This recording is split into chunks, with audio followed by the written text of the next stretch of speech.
Oh, were you in your car?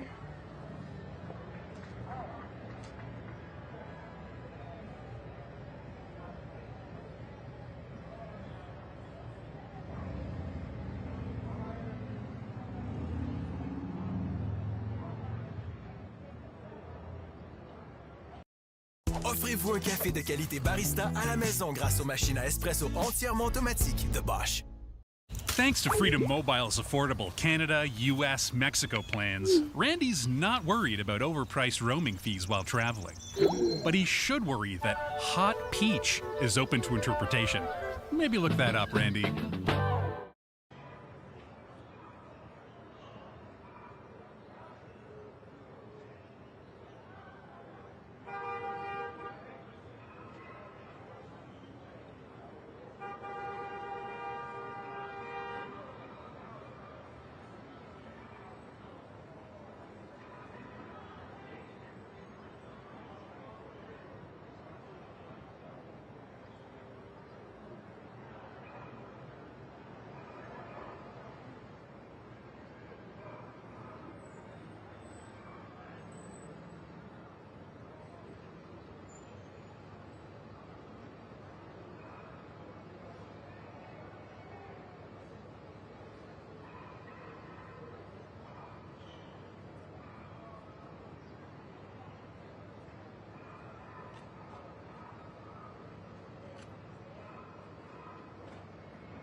What's up?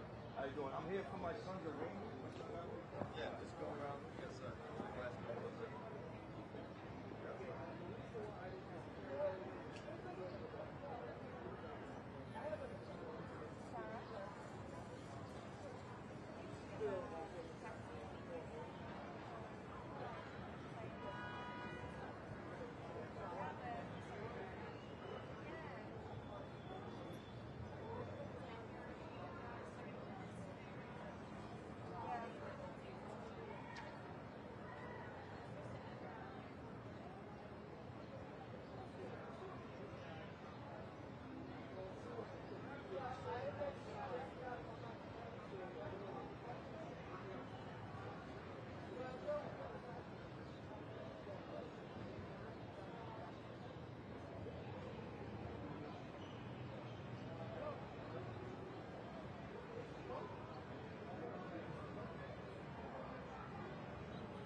Up.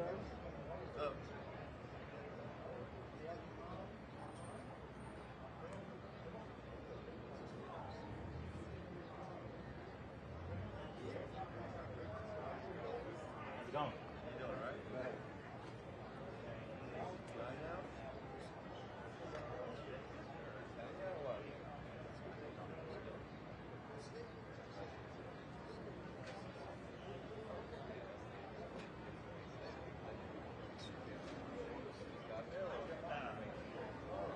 No, it's like for the show.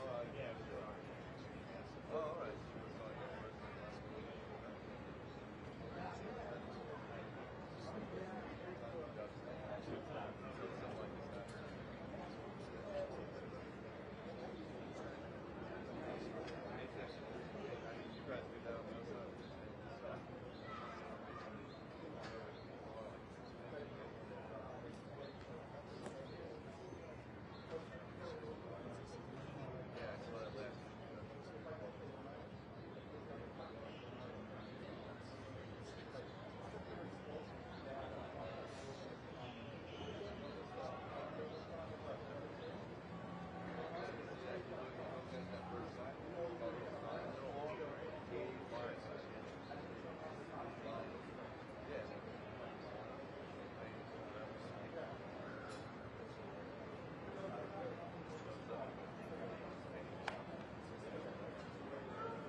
Okay, cool.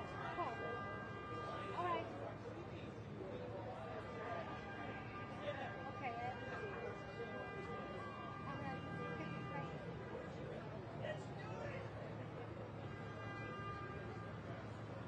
Oh my God.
Oh, the camera. Yeah,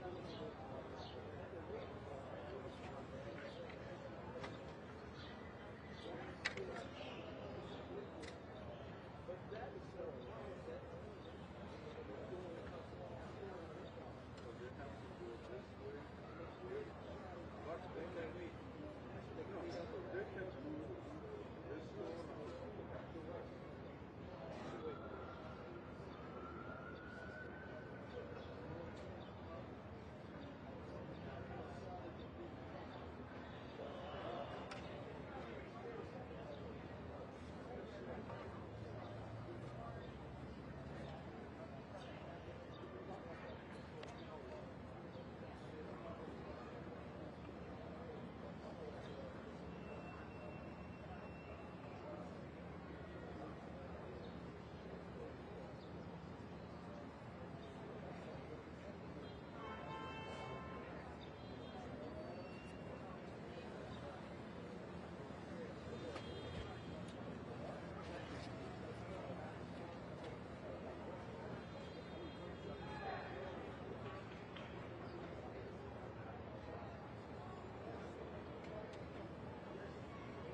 Inner City Press. We're here at the break after the opening statements in U.S. versus Sean Combs. It was quite a process. Number one, there was the jury selection, and we'd been covering it last week, and we did sort of an extra you can find on Substack and extra subscribers about a juror that probably should have been stricken for cause. It's a UN staffer that basically works at the counterterrorism office, and that would work with U.S. law enforcement, which he then denied. In any event, the opening statements were quite something. It turns out it's a more stripped-down case, at least than I thought. The U.S. Attorney Johnson talked about Cassie and Jane, which is a pseudonym, and also a Mia and arson. Now, Tenny Garagos, in her opening statement, said, this is just about private sexual behavior. They don't dispute that Combs can be violent and jealous, but that should never have been a federal case, and that the witnesses are all have their own interests, including filthy lucre, money. So we're going to see how it plays out. Right at the end, after the jury left, Brian Steele, they brought up from Georgia after the Young Thug trial, made some evidentiary objections about the reports about the Intercontinental Hotel lobby, elevator lobby violence. So that should be resolved this afternoon as the witnesses begin, including with some hotel witnesses. So Inner City Press, we're on the case. We're covering other cases too. I just stopped at the Mad Court. A man was released after 2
number yet?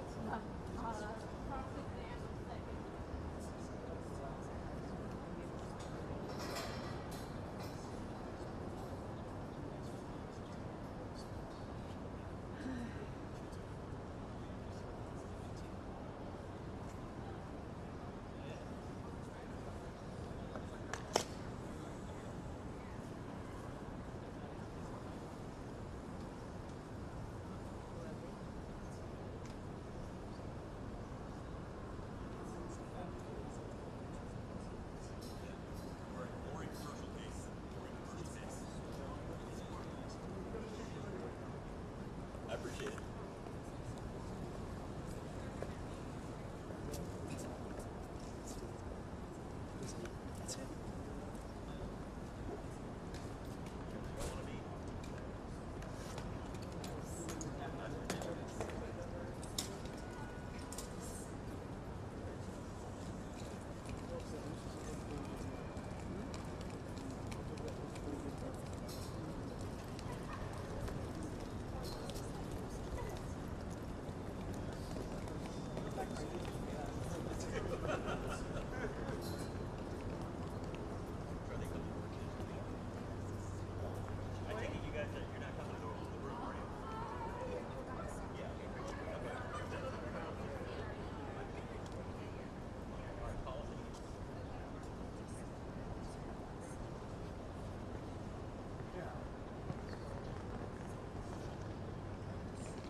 Said it would never come. Okay, here we are, Matthew Russell Lee, Inner City Press. Today, Monday, May 12th, 2025. Well, they said it would never come, but here it is. Today, the opening day, for real, of the U.S. versus Sean Combs trial. Jury selection was last week, and it was supposed to have, they were actually supposed to make the picks on Wednesday. Then it got pushed to Friday, which we also covered. And they did discuss videos and witnesses, but they did not pick the jury. Somehow, it was decided to do it this morning before opening argument. So it's supposed to be at 8:30. This is being shot right around 8 a.m. And we'll just have to see. We'll begin with Diddy, and we'll end with Diddy over by the courthouse in just 2 minutes from now, more or less. In any event, it should be. The trial begins after all the hoopla, after all the back and forth, after a request for delay, after a team of, I believe, 9 lawyers has been assembled for Sean Combs. And of course, there's the lineup, the so-called six-pack of white women, as described by Mark Garagos, who's not one of the listed members of the team, but was in the courtroom during jury selection. He's now, I believe, out in California on the Menendez brothers, so it appears. But he was there. After all of this, it began. So we'll get back to that. But there are, of course, other cases, I'm glad to say. One has to do with Robert Menendez, Bob Menendez, Senator Goldbard Bob Menendez.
Kurt.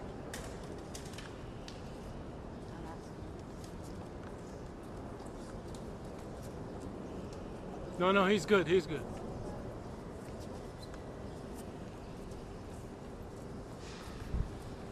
So who are they?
Is he a witness?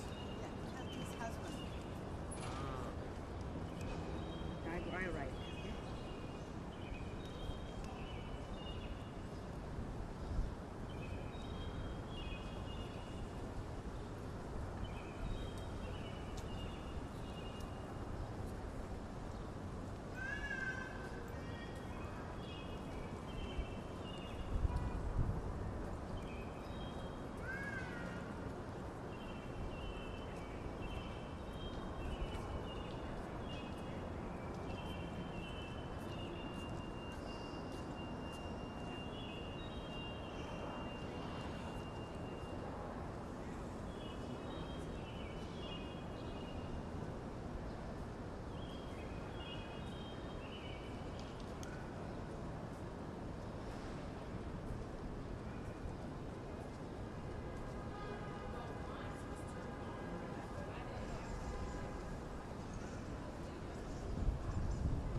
Okay, who's coming?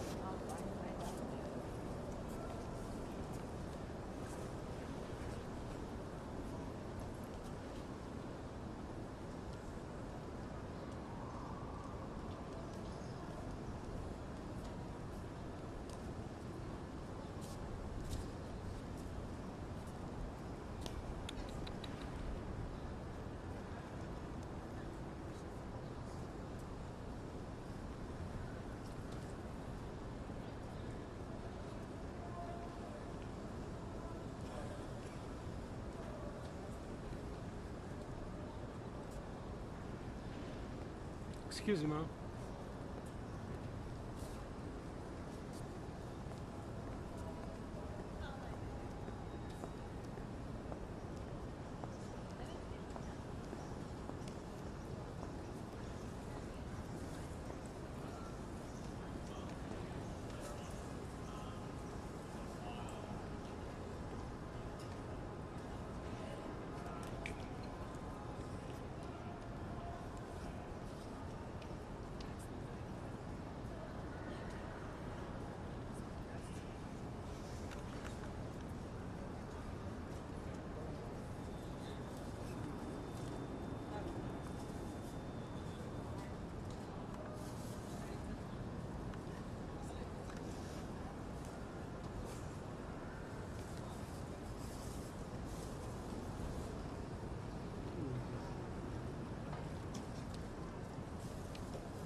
Who's coming? I'll let you know. At this moment, no. Who are you waiting for? The family of Diddy's is about to leave. Oh, the Diddy. That's why we put this on. Excuse me on my shots.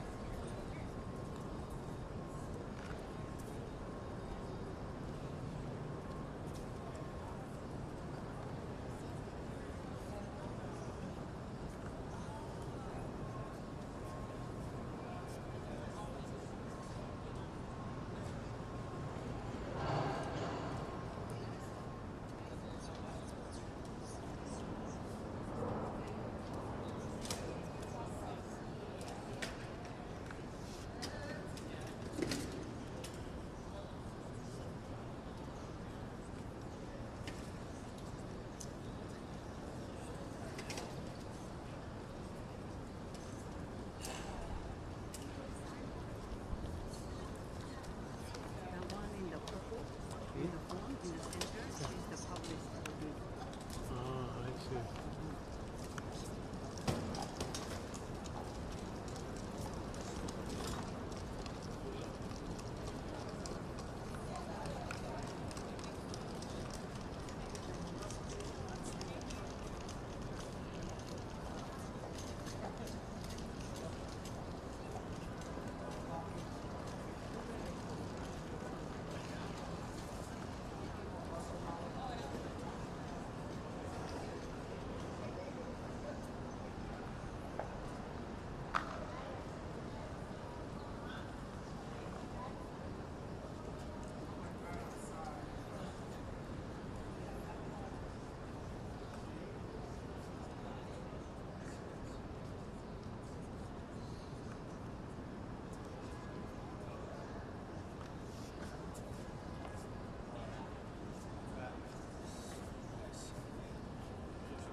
So it's not supposed to start raining.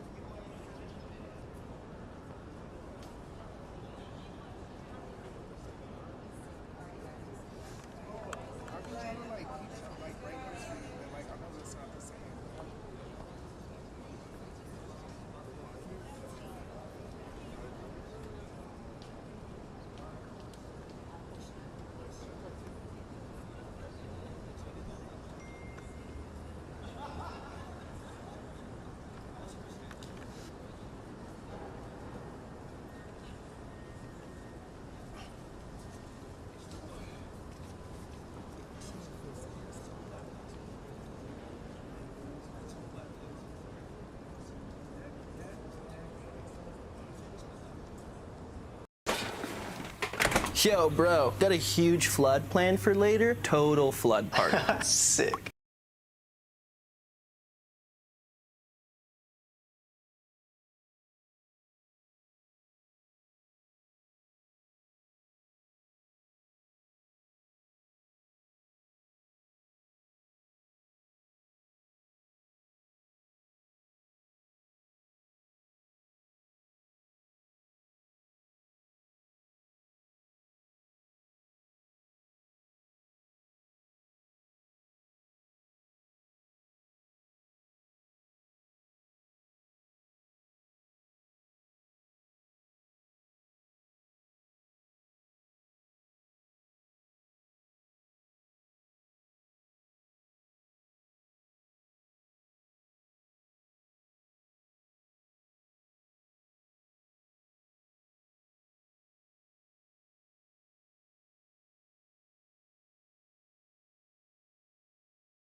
On Popcorn Planet, I am Andy Signor, live with It's Kim, and we just got through day one of the Diddy trial.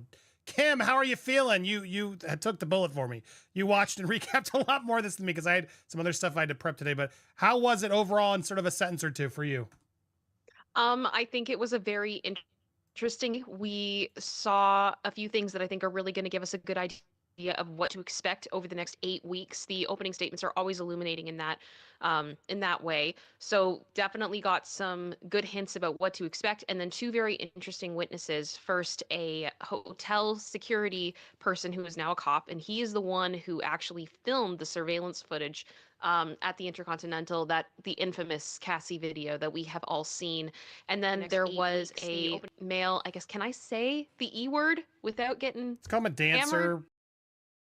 Yeah, adult worker, and he career. Yeah, and it seems like he was a dancer and then ended up doing more with Cassie and with Diddy, and the concerns that he had about Cassie and just the different perspectives. And it does feel like so far definitely the officer was concerned for Cassie, the worker was concerned for Cass, and we just heard a lot about very disturbing behavior from Diddy. And I will say, I think that the defense's opening statement was atrocious. I'm trying to stay neutral and giving credit where credit is due. The contrast, and we'll get into all of it, but the opening statement going into so many details about these things that these women have allegedly experienced, and just hearing about things like, I'm sorry guys, this whole show is going to be trigger warning. There's no way for me to really water down some of this, but it's like you hear the prosecution talking about Cassie having her face stomped on, and then they go over to the defense And the attorney just starts going, "This case is about love." And I can't. There were reports that the jury people had their head in their hands. They were just like, what even is happening? It was absolutely ridiculous. Well, just because we saw that in the opening statements, which we're going to go through. We have a lot of notes to go through. Sadly, none of this is televised, guys. There's not even photos of Diddy that we can see. It's incredibly frustrating. On top of that, it's incredibly hard to get in that courtroom. You have to camp overnight or pay line holders hundreds of dollars to get in. The whole system is so whack. It's so wrong. I don't understand how this is happening. Why can the media and the public get in, but then we can't all just see it? And then the people who get in are, unless you waited all night and really worked your butt to get in there, it's all controlled, Kim. It's terrifying. It's awful. Some of the stories I'm hearing from some people that I hope to have them call in. We also have Jaguar White potentially joining us. I've been texting with her partner there. They're obviously doing a lot of stuff, but they're trying to fit us in. So stay tuned. Hope to have Jaguar calling in, as well as BJ make an appearance and some others that were there. If not, either way, we still have your recap for you. We're going to try to do these every day. That's what the goal was. And kudos, shout out to that surprise witness who I was watching her live, because Kim, we talked about it. I just can't sit there for these hours and watch tweets all day. I'd rather do it, and prep it on our downtime. But kudos to BJ who was doing it. A couple others, but shout out to BJ. She'll be coming. She's been streaming so long. But we hope to give you recaps every day if you guys want them. At the end of every trial day, Kim or I will be here together or whatever.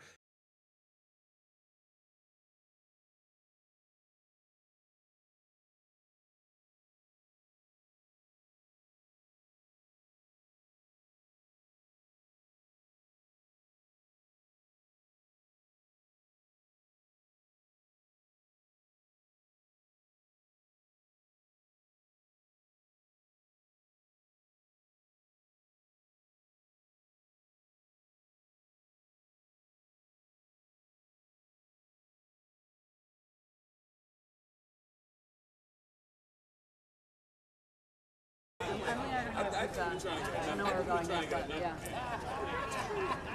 No, you know what I was. Hey, I was trying to get both. All right.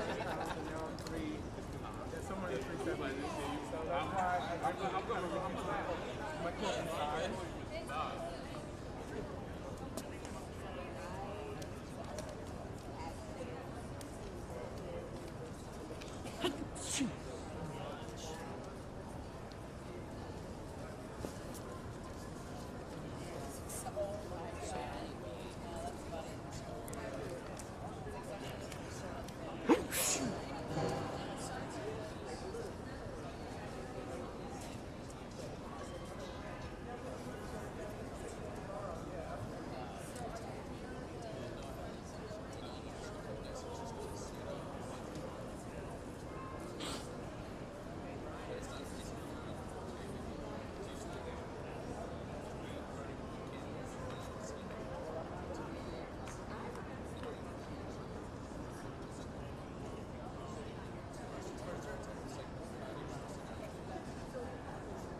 So who left? His family. That was the family? Yeah. So what about the lawyers? Have they left? Yeah, I think that's on the front. Not all. Let me send it. Get out.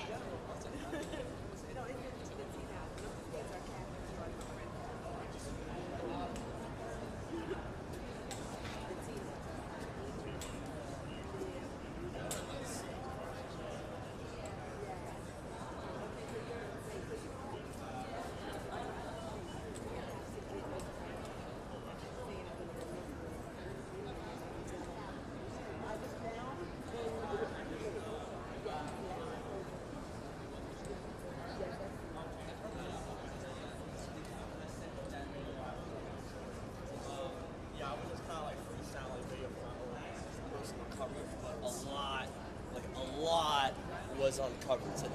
Yeah, they are.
Excuse me.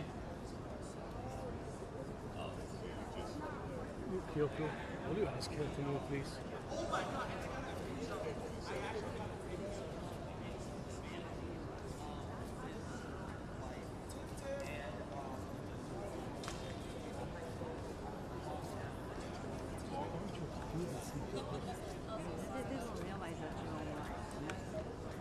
So I wonder where's the security of the show.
What's up, man?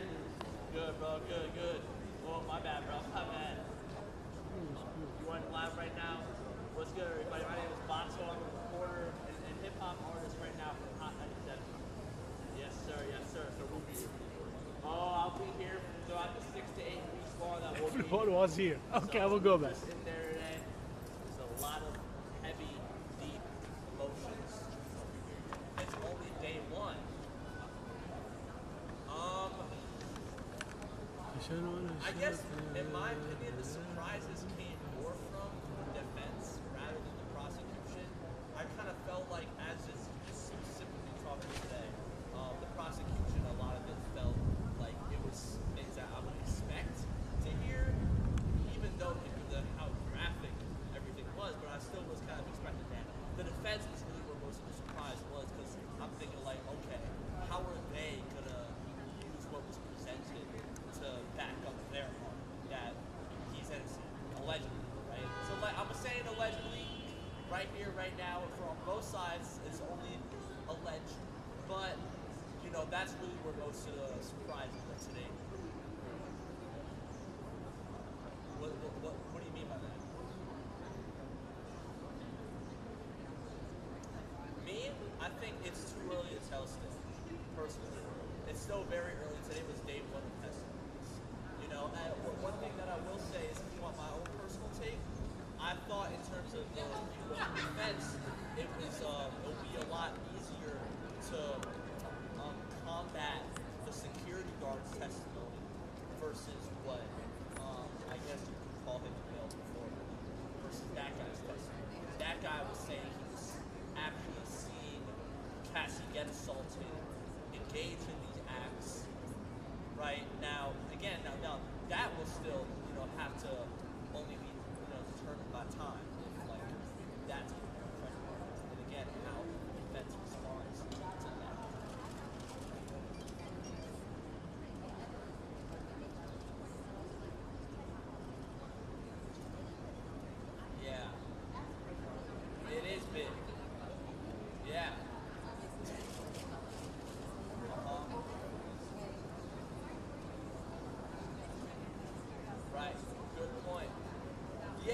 like that's why I brought up, like, as of right now, like, I thought they did their thing in terms of the first testimony.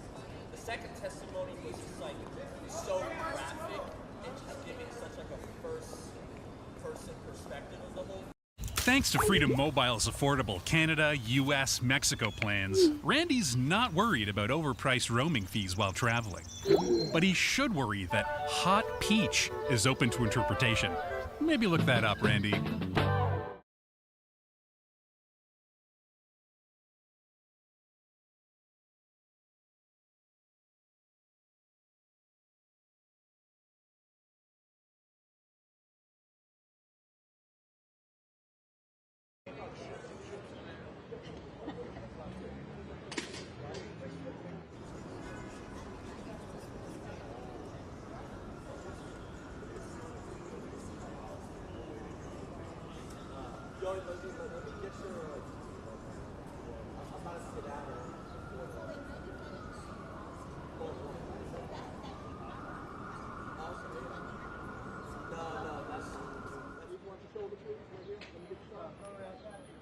Mrs. Holmes, what did you think about today's testimony?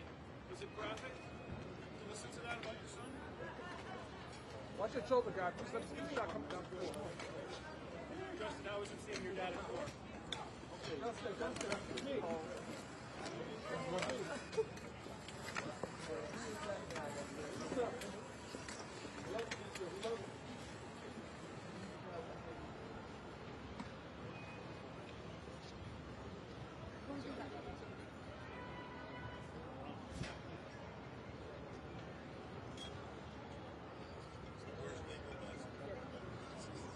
Right here.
That's it, right? That's all the people that showed up? I think so, yeah. I'm done with it.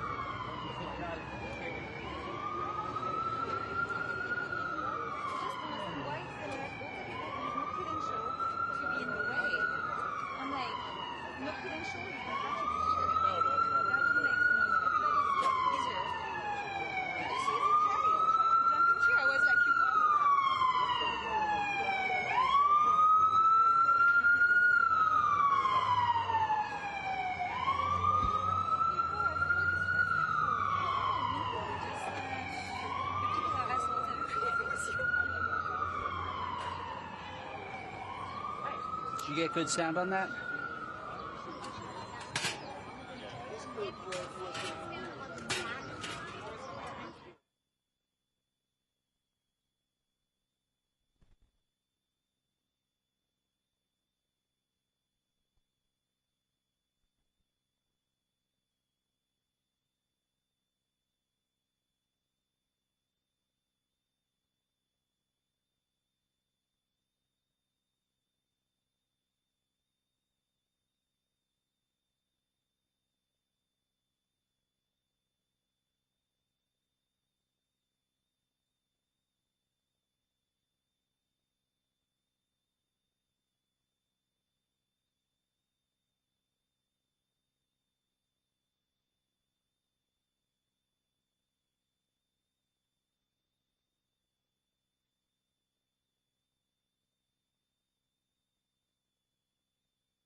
of what happened.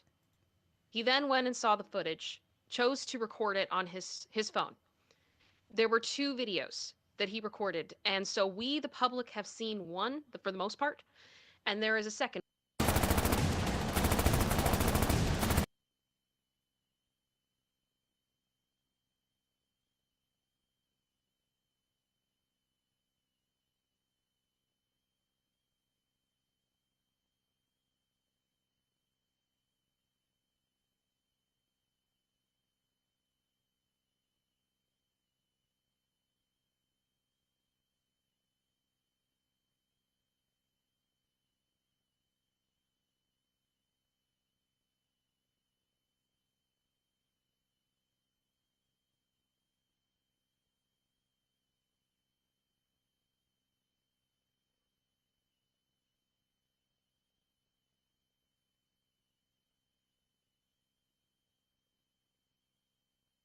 Hey, what's up, guys? Listen, we are live from the Diddy trial. There is so much to talk about.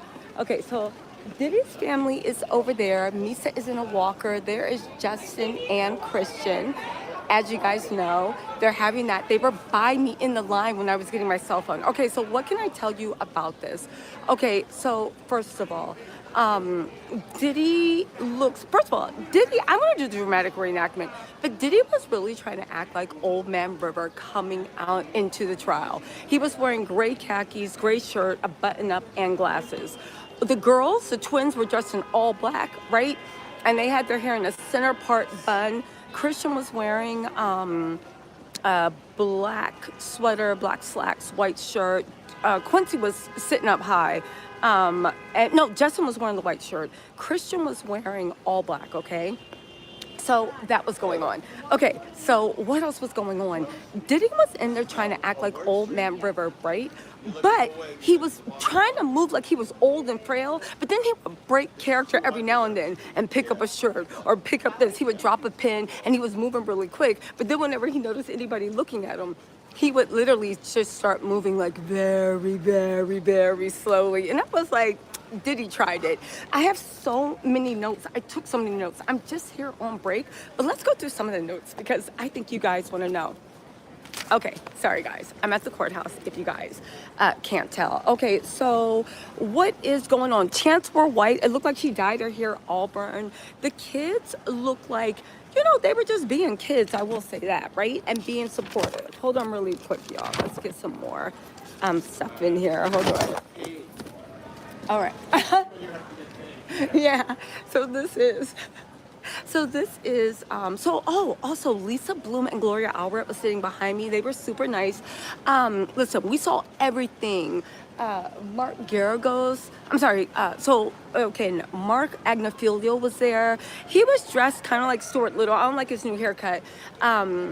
Let's see, what else was going on? Gina is not expected to testify, but they did talk about her in opening statements. The first witness that's going to testify is a security guard. He is a security guard that apparently he was the head of security, and he actually took... He was the head of security, and they made an objection. Brian still stood up and made an objection because he was like, listen, I don't understand what's going on. It's kind of like hearsay. He shouldn't be allowed to talk. Now, what did the security guy say? The security guy was the one that actually wrote everything down that happened with Diddy and Cassie. He talked to Diddy, he talked to Cassie. Now, here's the thing.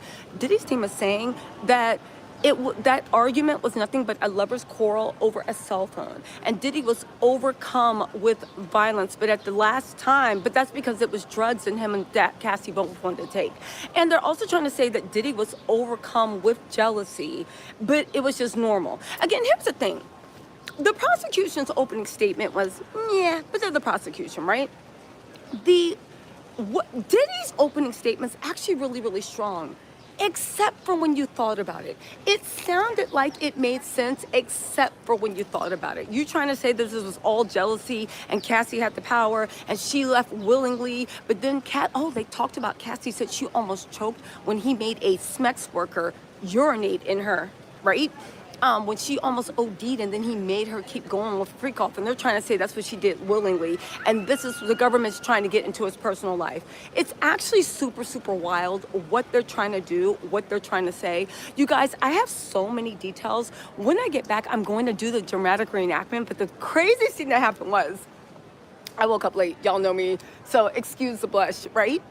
But the craziest thing that happened is when I was getting my cell phones, because you're not allowed to have your cell phones in there, Justin and Christian cut in front of me. Now, maybe they didn't know me.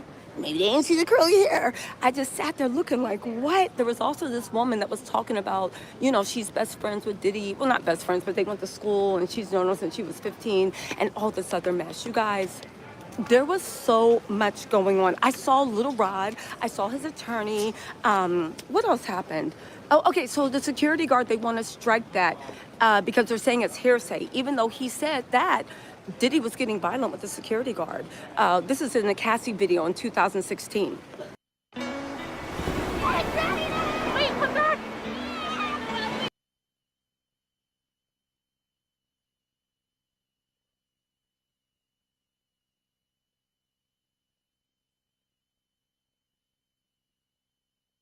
Diddy was getting violent, yelling, and screaming. They also say that there's 3 witnesses. There's Jane, that's an alias. There's May, that's an alias, and that there is Cassie, okay? Cassie is expected to testify this week because they say that she is heavily, heavily, heavily pregnant, you know? Like super, super heavily pregnant.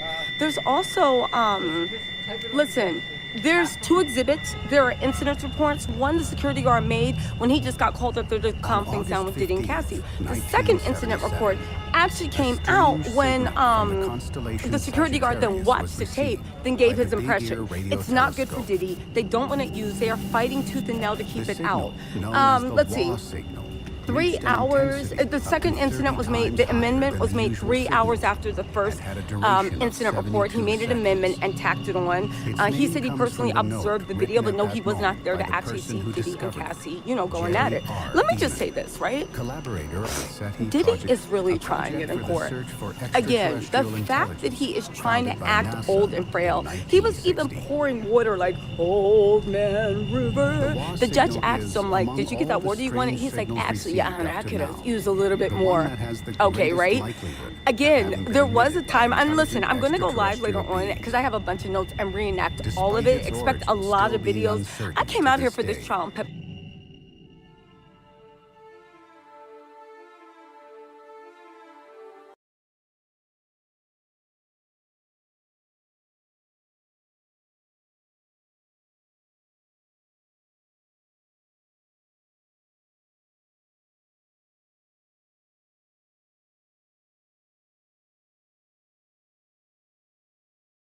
away with it because then they're taking it, which they feel obligated to take, I imagine, right? And then on top of it, well, see, he took the money. He was clearly okay with it. Imagine that. You show up to Diddy's room with all this stuff, all the pressure, all the weapons, all the security, knowing his powerful access, etc. And imagine telling him no. Like, I don't think you could. I don't think you could say no to this guy, any of these people. And again, this is all Diddy's own defense is acknowledging this through his primal jealousy. My gosh. So how did the cross-examination go on this one? Because you'd think that, yeah, do they have anything to say? From the sounds of it was a hot mess. Something we started noticing was that when weird stuff started being said or like videos started to be shown, the press reporting really slowed down because people were trying to figure out, how do I summarize what is happening here? I think that was my takeaway. But they questioned the escort about many things, including search engine optimization for some reason. You know, why was he chosen to go and be the dancer? Race came into the picture at one point. It was weird. And then at the very end, there was this explicit photograph, apparently, of Cassie that was brought out. And the defense was trying to be like, oh, see, she liked it type thing. And it was like, it seemed so demented at the end. And it will continue tomorrow. And it is expected that Cassie will very likely take the stand tomorrow. And yeah, that was essentially the day. There's a lot to go, and I'm trying to get more of these because at the end of the day, it really was this weird moment where they brought in, I guess, a photo, right, to try to imply, well, look, she likes it. As if a photo could do that. This And again, is nuts. This is why the prosecution said at the beginning, when these substances come into play, it can arouse a person, but that doesn't mean that that's what they want. And they can't consent when they're falling halfway off a couch. You know? It's ridiculous. Yeah, she was wearing a wig. She handed you money, $4,000 before any oil rub.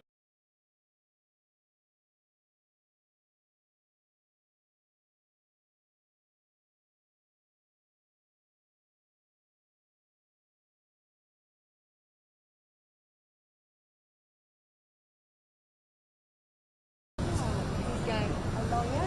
Yeah. I'm pretty sure he's one of the victim of I mean, there are so many because I mean, Diddy.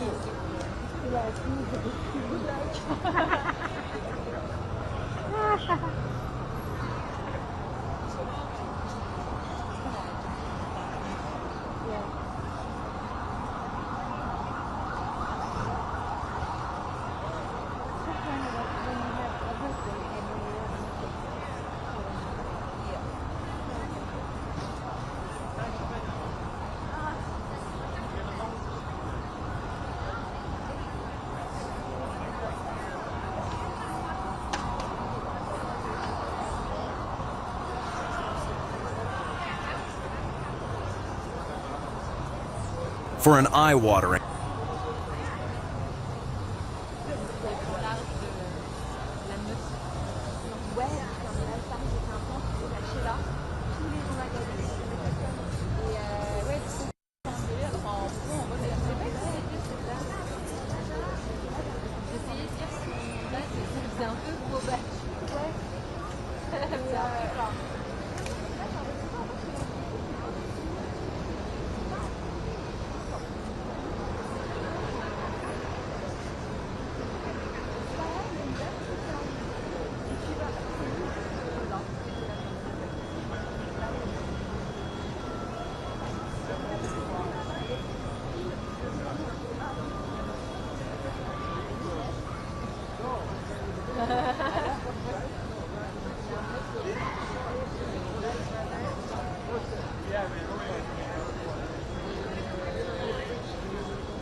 Punchlines of records, but I think it's fitting. It's hogwash. It's total poppycock. You know, to sit there and say that, hey, this is just your typical average run-of-the-mill dysfunctional relationship with a hint of violence. You know what I mean? Like it's kind of disgusting. It's like he has primal jealousy, as if they like that excuses it. Like animal. Well, I mean, last week it was affluenza. I guess that didn't work. No. So they came back. They went from affluenza to this is just tough love. Yeah, it's just natural. It's just primal. Yeah, you know, it is for animals. Ridiculous. Yeah, what was your vibe outside of the courtroom this morning? I saw you. Yeah, you were there. Kudos. Yeah, you were there. What did you kind of take away from there? Because I think sometimes you can kind of get a vibe where there are a lot of people that were more just like they wanted to see how this was going to go, or were they more one side or the other? I saw a ventriloquist at one point. There's all kinds of stuff. If I had known that, I would have brought Jaquilla. We could have had a tandem. I got a Muppet. Yeah. I have to say that was not on my bingo card. for this. Yeah, well, listen to me. I think I told everyone, including you guys, before Christmas, before Diddy's nuts roasting on an open fire, before all of that. And by the way, Andy, you killed it. I wish I could have been there to sing it with you. Next time. We still got to do Man in the Mirror. It's happening someday. Yes. The trans in the mirror. So, for the profane gospel of it all. But seriously, I was there because I'm starting my show and we were filming the pilot. So I really wanted to get a lay of the land on what was going on. And I had a really interesting moment with the prosecutor, the lead prosecutor. She's pretty fabulous. And, you know, people are intensely worried about the trial, but yet you walk out into the streets of Manhattan and nobody gives a damn. Matter of fact, nobody gives a damn. Even the mentally insane woman who told me that she was the real Cassie and she wanted me to go back and ask Cassie why she was fronting and impersonating in her name. Even she said this doesn't matter in her real life. And it's funny to be in a place where this is the biggest trial, and yet you walk 2 blocks away and nobody gives a damn. You know, there's a lot of pomp and circumstance there around the courthouse. And we were there before everyone got there doing B-roll. And I just think that people are capping, you know? All of what they're saying online is not what this is looking like in real life. And that's probably part of the reason why a lot of people are having a hard time with me being there, because they know I'm going to call it for what it is and I'm going to put it out accurate. There were a lot of YouTubers there. That was interesting. They were holding spots in line. Did you see any of that? I hear there's a lot of drama. And with these paying the line holders. Did you see any of that? They were doing that was to get inside. But the thing is, even if you're inside that courtroom, we're not getting anything that any of these people can tell you. It's just there's a lot of dog and pony show, but what I can tell you is the prosecution is serious. Yeah. They're very serious and they're not worried. People should take that into account. What's your worry about Jane Doe number 3? There was a lot of press this morning saying, oh, it's all going to fall apart because Jane Doe 3 is now gone MIA. Do you have any concerns? I don't think that's going to be an issue. And I think that people are giving the federal government credit for being as smart as they are. Fair enough. I think that the federal government is going to have to do a bunch of unpredictable things to stay ahead of the fray and make sure that the case doesn't go off, you know, the deep end. Meanwhile, you have Drewski coming forward now, ready to go after Ashley Parham. This all whole of this thing. time. Yeah, there's a lot going on. There is a lot going on. I will say I was nervous about how this was going to go until I heard that opening statement with the defense. I have never heard anything like that in my life. It was absolutely. You lather, rinse, moisturize, repeat.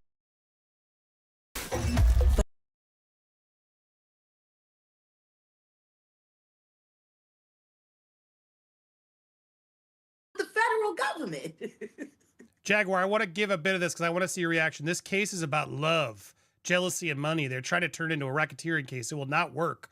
You are the jury. You will evaluate the witnesses, and the story that comes out isn't what you heard on the news. Sean Combs is fascinating. He grew up in Harlem and built a lawful business. He worked for it. He created culture. He created a culture, Jaguar, and produced music that changed a generation. They'll share that he was a fascinating person who people are drawn to.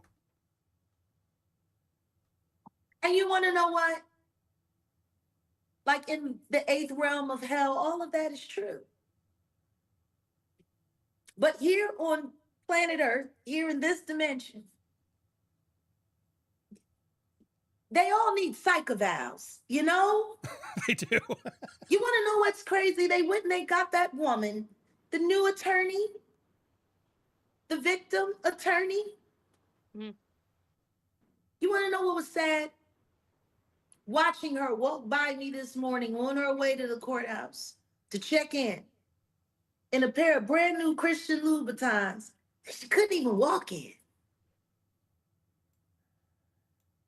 Her ankles were about to break with every step. And I said, this is what you did it for. Yeah. This is what you did for shoes. You can't even walk in. I know you just bought them, man.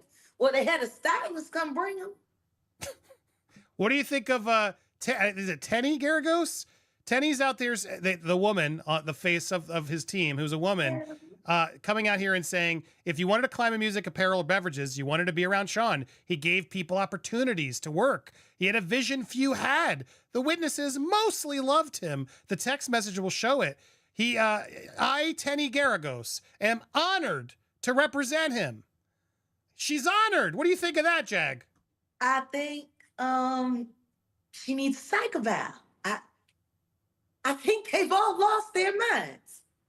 You want to know what's sad? When I went out into the world and I was talking to real New Yorkers about how they felt about this case, and they let me know how little they cared about, I think that's why they feel comfortable with doing these statements.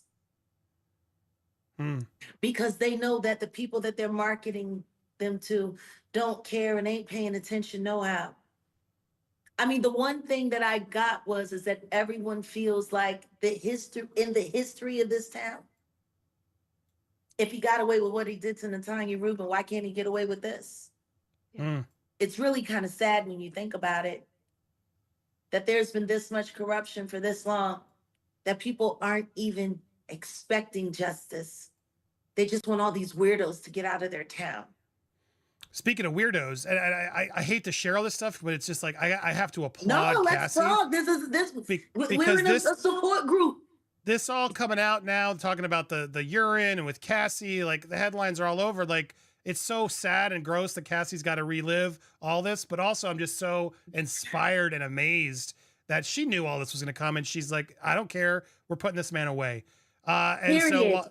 Yeah, while you know, it's got to be awful reading it. How do you think she's feeling? She must be empowered at this point, pregnant. knowing it doesn't matter. We're finally putting them away. She's very pregnant. Very pregnant. Very pregnant.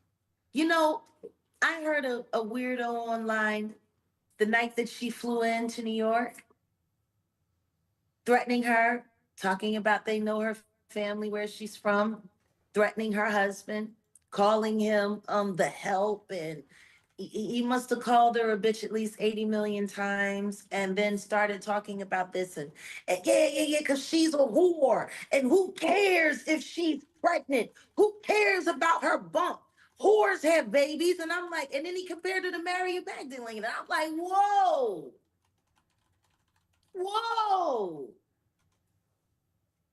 It's the intimidation for me, and I'm proud of her. And I'm proud of the fact that the man that she left the diddler finally for, because as some of the witnesses will be hearing from, she attempted to see other people. He just made it kind of difficult. And the one person that didn't quit on her, the one person that made sure she believed in herself, is the person that made her a wife when Diddy only made her a paramour. He made her a mother when Diddy only made her, you know, an unwitting, you know, victim in his little special movies. I think she's great because she gets to go home, and she gets to go home to two little people who know nothing about this, who are there with mommy and daddy. Mother's Day just passed. I think she's gonna be okay. I think she's just ready. It's terrible what's happening to her, but I hope people are paying attention to what's happening to her, because they have absolutely no respect for humanity, motherhood, or life. Yeah, I think this is kind of one of these situations where, to me, it is so abundantly clear through evidence, even as we begin this trial, that Cassie is absolutely a victim here. But what we are seeing, I think, is that incredible transition that some victims make into survivor. And that's exactly what she's doing. And the strength that takes is, I mean, it's very difficult to describe. And the fact that she's doing this on such a world stage with so much judgment, and there's going to be all these headlines about her, and people are going to say horrible things about her and discredit her. Yeah, but this has to be so much better, though, sweetie. than considering how people were talking about her behind her back when she was supposed to be having the time of her life. Yeah. I think people tend to forget that. They might be talking about her now, but before, they were making fun of her and knowing what was happening to her, passing videos around of the things that happened, that she was ushered into by a man who isn't capable of loving anyone, in my opinion. Yeah. That has to be worse than this, because at least she's standing up for something. She's standing up for herself for the first time in her adult life. Look, like, how is nobody seeing this? It's amazing. And honestly, I think it is, I am so proud of her, just like as a woman, to see this strength. I think it is so good for us to see that, that She's you a mama can. bear now. Yeah, That and she you. wasn't that before. She's Yeah. that now. Yeah. But just knowing, as we see how scared all of these people are of him, yeah, her strength is incredible. And I think that's something we really have to focus on while we go through this trial, even when there's all this other mess going on around Well, us. that was part of why I wanted my presence there, why I wanted to just have a moment with the prosecutor and let her know that there is a whole audience of people out here that are praying for her, praying for their case to be heard fairly, praying for the jury. And she just grabbed me and she hugged me and she said, "Thank you." I told her I was praying for her safety, and she said she was doing the same for mine. And she looked around at my security detail. These are big moments for women. Big moments. Bravo to women, real women, women who don't sell other women out to some guy named Love, weirdo Diddy. Weirdo named Love.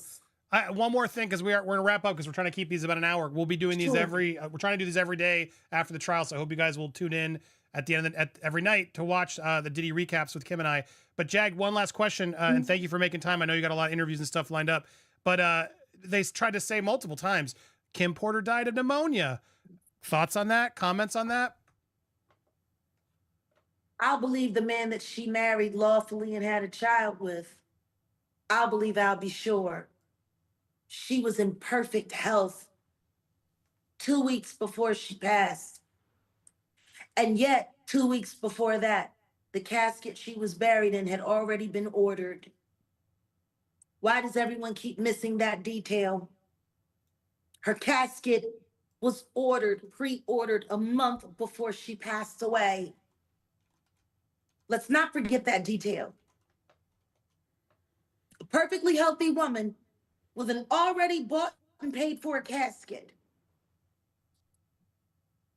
I think that says it all, don't you? It's definitely concerning.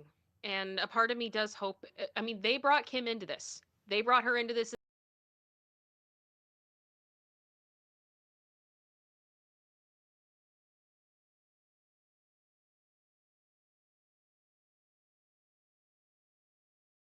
Cassie. I'm so grateful to Cassie. I'm still always worried that I don't.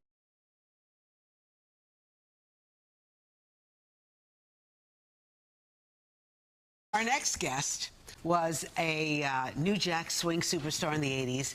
Now, Al B. Sure is using his second chance at life to fight for health equity. After surviving a coma and liver transplant, he's an advocate pushing for real health care change. He's also exposing shocking truths about the music industry and recording artist Diddy in his upcoming tell-all, Do You Believe Me Now? It comes out this fall. Al B. Sure, though, is joining us this morning. Good to see you. So good to see you. You look as well. good. You feeling good? I am so blessed. We woke up this morning. We don't call it a comeback like LL says, right? This is updating my software. And I'm truly grateful to be here. And Roseanne. Al, the last time you were here, you could barely walk up the step to sit down here. Barely. You were my first interview with Cristal, right? Yes. When I was released from the hospital, and it was just, what an amazing journey it's been. You know, I figured, look, when you get lemons, make Arnold Palmer. So what are you doing now? How are you getting the word out? Well, you know, it's been an amazing journey. I get the call from my co-founder, Ms. Rachel Nordlinger. We started the Health Equity and Transplantation Coalition, and we are advocating in Congress, fighting for equal access to quality health care, just really just focused, and my focus obviously, you know, standing in Congress and speaking in front of Congress, I've made it very clear. I am not here for the politics. I'm not here for the next election.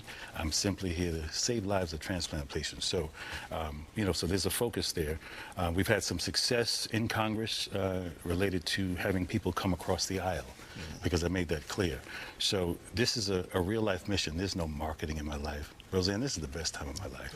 You look good. This is not, you know, there's no hustle, there's no marketing, I'm living my truth, and it's time.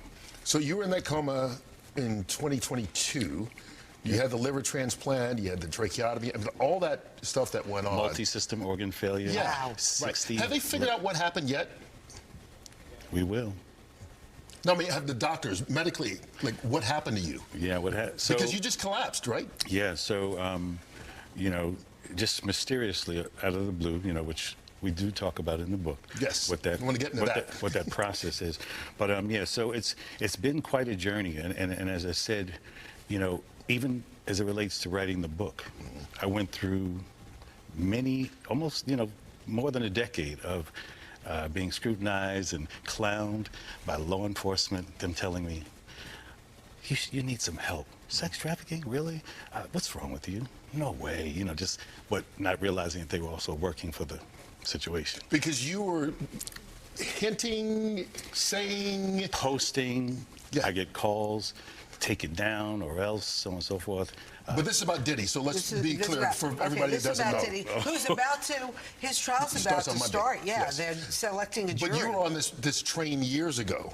Yes, many, many years ago. I posted some information that was, you know, basically trying to save my life. And thank goodness to my ex, you know, the wonderful Kim Porter, the late Kim Porter, who, you know, kind of warned me all along the way to, you know, just kind of watch your back, so on and so forth. And I didn't understand why. Because of Diddy.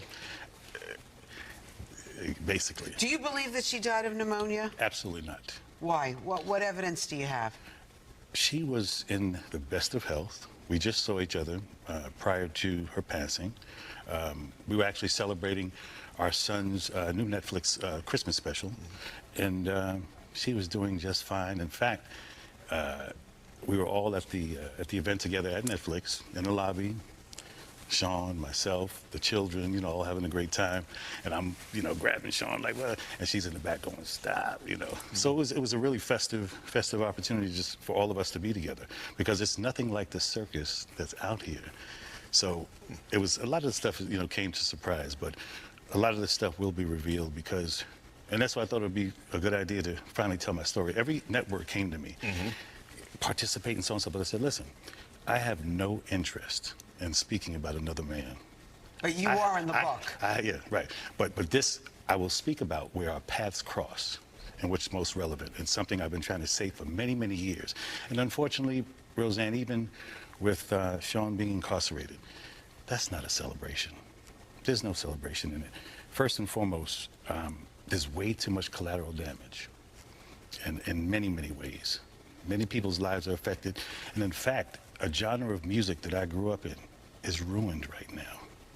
You're blaming Diddy for that? I'm blaming this entire industry and the way it's gone. And, you know, there's no one person that's in charge, but this level and this magnitude of a story, of detriment, of diabolical, you know, just heinous, you know, whatever's really going on, it's unfortunate. Is Diddy suing you or threatening to sue you? No. No? I have the truth. But one thing is, you have volunteered to testify at the trial, correct? Not as of yet. Actually, I was subpoenaed. Okay. So my attorneys worked something out. So I believe when the time is right, you know, I'm going to discuss it with my attorneys. But you're willing to? Oh, absolutely. Absolutely, I am. You know, and again, there's no, like I said, this is not marketing for me. I'm living this life. And so the only reason I wanted to tell the story, Kurt, was very specifically because I was ignored. There was the most expensive PR campaign against me to shut me down. If you actually knew what they did to me, there was a bounty on my head. There was a bunch of stuff. So do you think specifically then that Sean Diddy Combs or people affiliated with him did something to you that caused you to have multi-organ failure? I believe this be the case, yes. Absolutely. Wow. My first time saying it. Are you concerned that he still has power outside of incarceration? Remember, I'm the only one who spoke up, and I'm the only one left alive. So this is not about a scared thing, you know. It's just time to reveal the truth. I mean, it is what it is. I went through many, many years of scrutiny and being dragged face first on the concrete, you know, being called delusional and things of that nature. When I said sex trafficking and all the things that I said, because my job was not, listen, I don't want to take down your business if that's what you're doing. Just stay out of my backyard. Stay out of what I'm doing. I'm focused, you know. How did we start this, Kurt, from Mount Vernon, writing love songs, to a case, you know, arguably bigger than OJ, you know, in 2025. It doesn't make any sense. We're not supposed to be here. Like I said, there's no celebration in any of this. Do you feel because you're not supposed to be here, that gives you the freedom to talk now? Because you survived? Yes, I believe so. I believe so. Listen, my faith serves me so well. You know, I'm in prayer every single day, multiple times a day, just saying, you know, just let's get this right. And when you think about it, for me, I don't even wish him harm. I don't wish him, you know, I don't want to be here. I would love for us to all be, you know, riding in the sunset. We sold millions of records. We've affected the culture. We celebrated our genre of music that we came from, hip hop. You know, this is supposed to be a celebration. This shouldn't be a national court case. So there's no anger with me.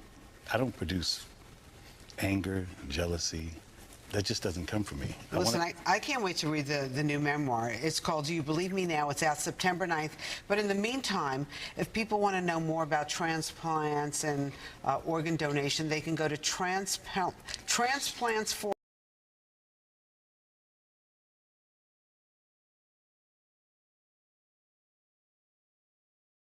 Did they? Baby, please. If I was a filter, I'd be looking like the Chronicles of Narnia. You think I'd be looking human fine? Please, I would be looking like extra AI generated. Buddha Lion said, thank you for all you do, Tisa. I wish I was still in New York to help you out. Buddha, I'm glad I can be in New York to actually help you guys out. Oh my God, Selma Adams said, me like you a lot. Keep up the good. Hey, what's up, guys? How y'all doing today? Y'all already know I went to the Diddy trial. Shout out to, first of all, I want to give a shout out to Victoria. Thank you so much for becoming a member of the Tattletales. Y'all, I went to Diddy's trial, so you don't have to. I took so many notes to break down what's going on. Where do y'all want to start? Listen, tomorrow I'm going to be going live in the morning, in the afternoon, and I'll go live right outside the courthouse as soon as the trial is over. I might even start sneaking out and giving y'all updates and coming back. It was a YouTube reunion. Do y'all know that memes make it make sense? Baby, we actually started off doing, so where do I start? Let me pull out my notebook. Look how many notes I took for y'all. It was wild in there. And here's the thing, okay? Let me just jump right into the testimony. First of all, let's talk about the opening statements, okay? The prosecutor's opening statement was, when I say it was long, when I said it was meandering, and she was talking at a pace like this, like she was speaking to children, and not 5-year-olds, but 3-year-olds that are in trouble. She was talking like this. And I was like, I felt like, when I watch my audiobooks, the way I slow it down, or that's not true. Y'all know me. I speed my audiobooks up. Every audiobook I listen to or podcast is at 1.5, 1.75. I'm like, come on, give me the information. She seemed like she put her stuff into 0.75, 0.60. It was chopped and screwed and not in a good way. I was already jet lagged, so I was literally dozing off. I felt like I was in college again at the one professor just dozing off, okay? But there's more, okay? So then the defense came up. Tenny Garagos gave the opening statement. Okay, so the prosecution was like, yo, this person is a sex trafficker. He has racketeering. It is violence. It's not just Cassie. Spoiler alert, victim 3 is not testifying. That is largely to be believed to be Gina by me, because Judge Arun, who was actually pretty good. Judge Arun was like, Judge Arun is... I didn't know what to think about him, because I do know that he is young And when I say inexperienced, it doesn't mean he's stupid. He's very well educated. He used to clerk for a Supreme Court justice. However, you got to know about the legal finesse. The thing is, they had somebody on Diddy's staff. Diddy now has 2 black lawyers. One black guy, he has a bald head. His name is Xavier. And the other woman, I don't know why I can't figure out her name. Excuse me, her name slips my mind. But they had 2 black counsel. Oddly enough, Diddy, it was the 6-pack of white women, which were the prosecutors, according to Diddy's team. Then it was the prosecutors, paralegals. There were 3 of them. This is second row. Then it was an expert witness with glasses. It was that girl, the new one, the black woman, and then it was a black guy, Xavier. And then it was Mark Agnifilio, who literally looked like Chicken Little with his new haircut. And get this, I was falling asleep at trial too, but I could have sworn I saw Mark Agnifilio falling asleep at trial too. It got boring for a second, right? But don't matter, because I was there for the whole 8 hours. I'll tell you what happened. So anyway, it was Mark Agnifilio, then it was Tinny Garagos. Diddy and Tinny Garagos are like this, but I think that's because Diddy knows Tinny, because don't forget, Mark Garagos and Diddy are like this. That's the one that may or may not be counsel. So it was Mark Agnifilio in the third row, Tinny Garagos, Diddy, then it was the other girl, the Shapiro girl, and like some other girl that just came on. I don't know her name. So that's who was there, okay? Now, Diddy's family was in the second row. They should have been in the first row, but I think first row was like for court officers overflow. They were in the second row, okay? The girls had like slick back buns, parted in the middle, the twins. Chance, she dyed her hair auburn. She was wearing white. The girls had black, so they were all, the whole family was wearing black and white. So they were still color coordinating. Christian, he was just sitting there looking lost, wearing black. Justin, he is not 3 apples high. They came up to me, well, not to me, but they came up in my area to go when they were doing something with the court thing. I saw Sarah too. Everybody was there and people were getting too close. And I was like, do they not know I got undercover security? And my man, thank you to my man. Do y'all not know there's undercover security sitting here watching, right? So I felt free. I was like, do with that what you will. I felt free, right? Because I know I had somebody from the corner looking out for me. But, right? So anyway, Justin had on a white button down, black sweater, some shades. Misa had on blonde boho, platinum blonde boho. You know, that's her signature. Oh, Mama Combs had on platinum too. Quincy was sitting up straight. His hair is short, Caesar, dyed platinum. Christian was in all black, dressed in all black like the omen. Who else was there? Oh, Dana Tran was there. She didn't have the baby, I don't believe, but I believe Dana Tran was there. She's getting a little gray in her hair. I guess she's getting worried. Who else was there? Misa had a walker. And I said, actually, Jamie said this. Shout out to Jamie up in Ghana having the time of her life. She was like, how does Misa have a walker, but you sue a Mary J. Blige? Like, when did this happen? Okay. What else can I tell you? Oh, so bring barista quality coffee home with a fully automatic espresso.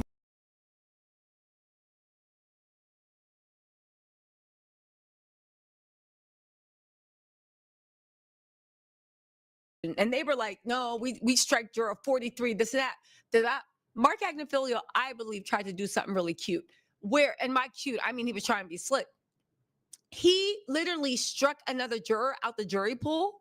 But Maureen Comey, that's James Comey's daughter, that's the head prosecutor, was like, Your Honor, he's supposed to be, that's supposed to be for alternates. So he tried to strike a juror out of the main juror pool and not the alternates. If you guys don't know, there's 12 main jurors, there's 6 substitutions, and there's 3 alternates. That way, there's basically, they all listen the same. They all sit in a jury box, but when it's time to vote, only the first 12 go back unless, they need to do a pinch hitter.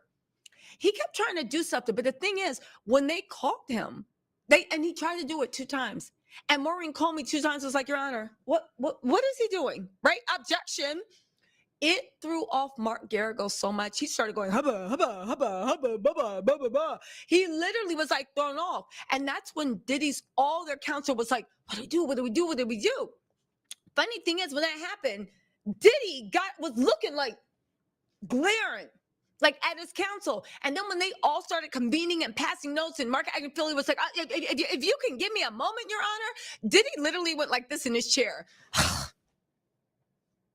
He was mad, literally just threw himself at the back of the chair. You know what you're doing if you're mad. Speaking of Diddy, hold on, y'all, because I got to show y'all this. Speaking of Diddy, if y'all saw the live today, then y'all already know what I'm about to do. But speaking of Diddy, Diddy gets on my nerves. Diddy literally was in court trying to act like, listen, one second. Diddy was in court trying to act like he was Old Man River, but he kept breaking pattern. Side note, listen, Jamie said the lady reporting on another channel said she heard people in line are trying to pay for it. Skip the line for up to $6. I actually paid for my place in line to be held. I actually paid somebody to show up at 5 p.m. the night before, every single night, because I know I want to bring y'all the tea. 5 p.m. every single night, the night before, and stand in lines for me until 7:30. And you know your girl got there at 7:36. I was begging her not to leave, but I literally I'm paying somebody this whole week a pretty penny. So I need these ad revenue dollars to stand in line for me, because even when I was leaving at 5, there was a line forming for people to wait. So I got somebody waiting from dusk to dawn on some sinner stuff. Just make it to morning and the vampire's gonna leave, you know? But where was I? Okay. Oh, Victor Wiggins, thank you so much for the super chat. Kendra Curry, thank you for the super chat. I appreciate that. You guys, listen, I'm paying a pretty penny to be in the courtroom for y'all. So honestly, this week I actually do need the super chats, because y'all got mama going through her savings in search of the truth. Sandy Staten, thank you so much for the super chat. So yeah. So anyway, when you get, let me start from the beginning. So when you get there outside, okay, now to be fair, I'm paying somebody every day to stand in line for me from 5 p.m. until 7:30 a.m. the next day, okay? Shut up, I did it.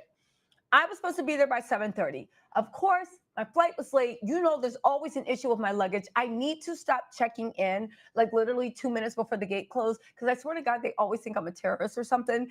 And my luggage always gets held. I think they'd be like, yeah, it's giving bomb. Check our luggage, right? So anyway, I was like waiting. So anyway, I woke up late. I was jet lagged. Y'all know me. Listen, it's the ADHD. Time is a man-made fiction in my book. Mel B, thank you so much for being a member for 10 months. You said thank you for the awesome coverage, TT. Listen, Mel B, listen, cool CCS. Y'all know I love y'all down. And so many of you guys were asking for me to go to the trial. And I wasn't going to go at first, but then my man hooked up security. I figured it was going to be safe, because people are sick. That's a real complaint, but I'm safe. And then I made everything happen. And I really think like God wanted me there, because everything came together super, super quick. But don't say that I don't be looking out for y'all. I know I don't do 100,000 celebrations or 500,000 celebrations, but when y'all ask me for something, I will go and do it. Also, Chaos Forever said, just want to affirm for science. Like many people are saying, women, you're Thank you, you guys. Carolina, you said thank you. Thank you, Carolina. Okay, so listen. So they're paying up to $600. Listen, I paid.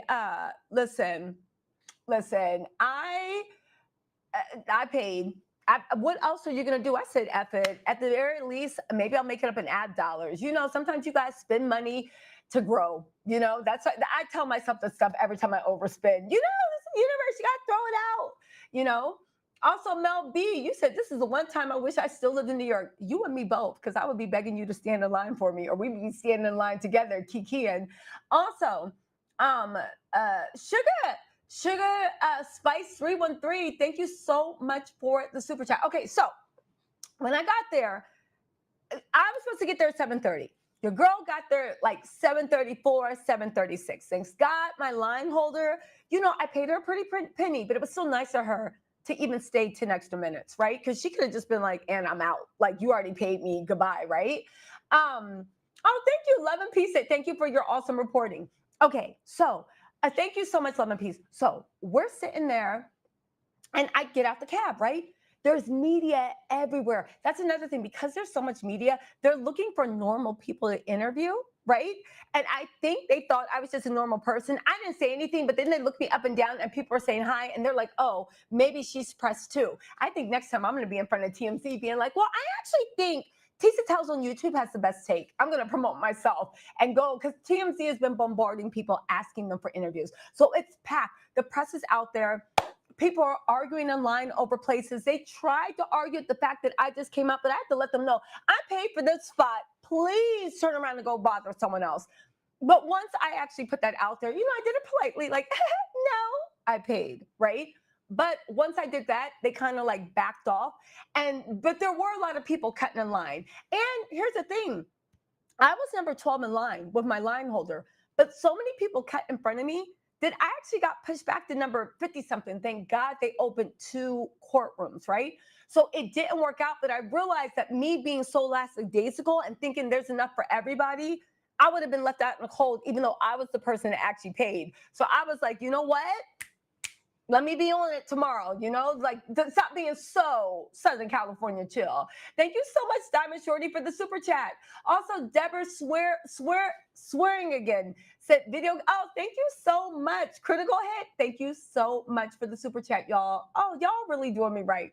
I need to make this money back because my line holder, yeah, that 600 sits about right. Sounds about right. So anyway. So here's what happened. So it's all this pandemonium. And here's the thing, even the press is like, getting into it. But it's completely safe if you want to come and try to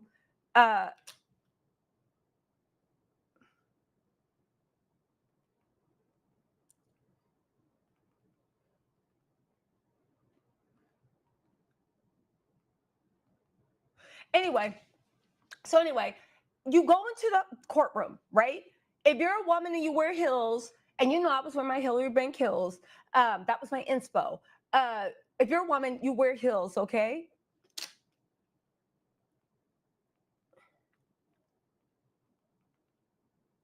Okay, so you go and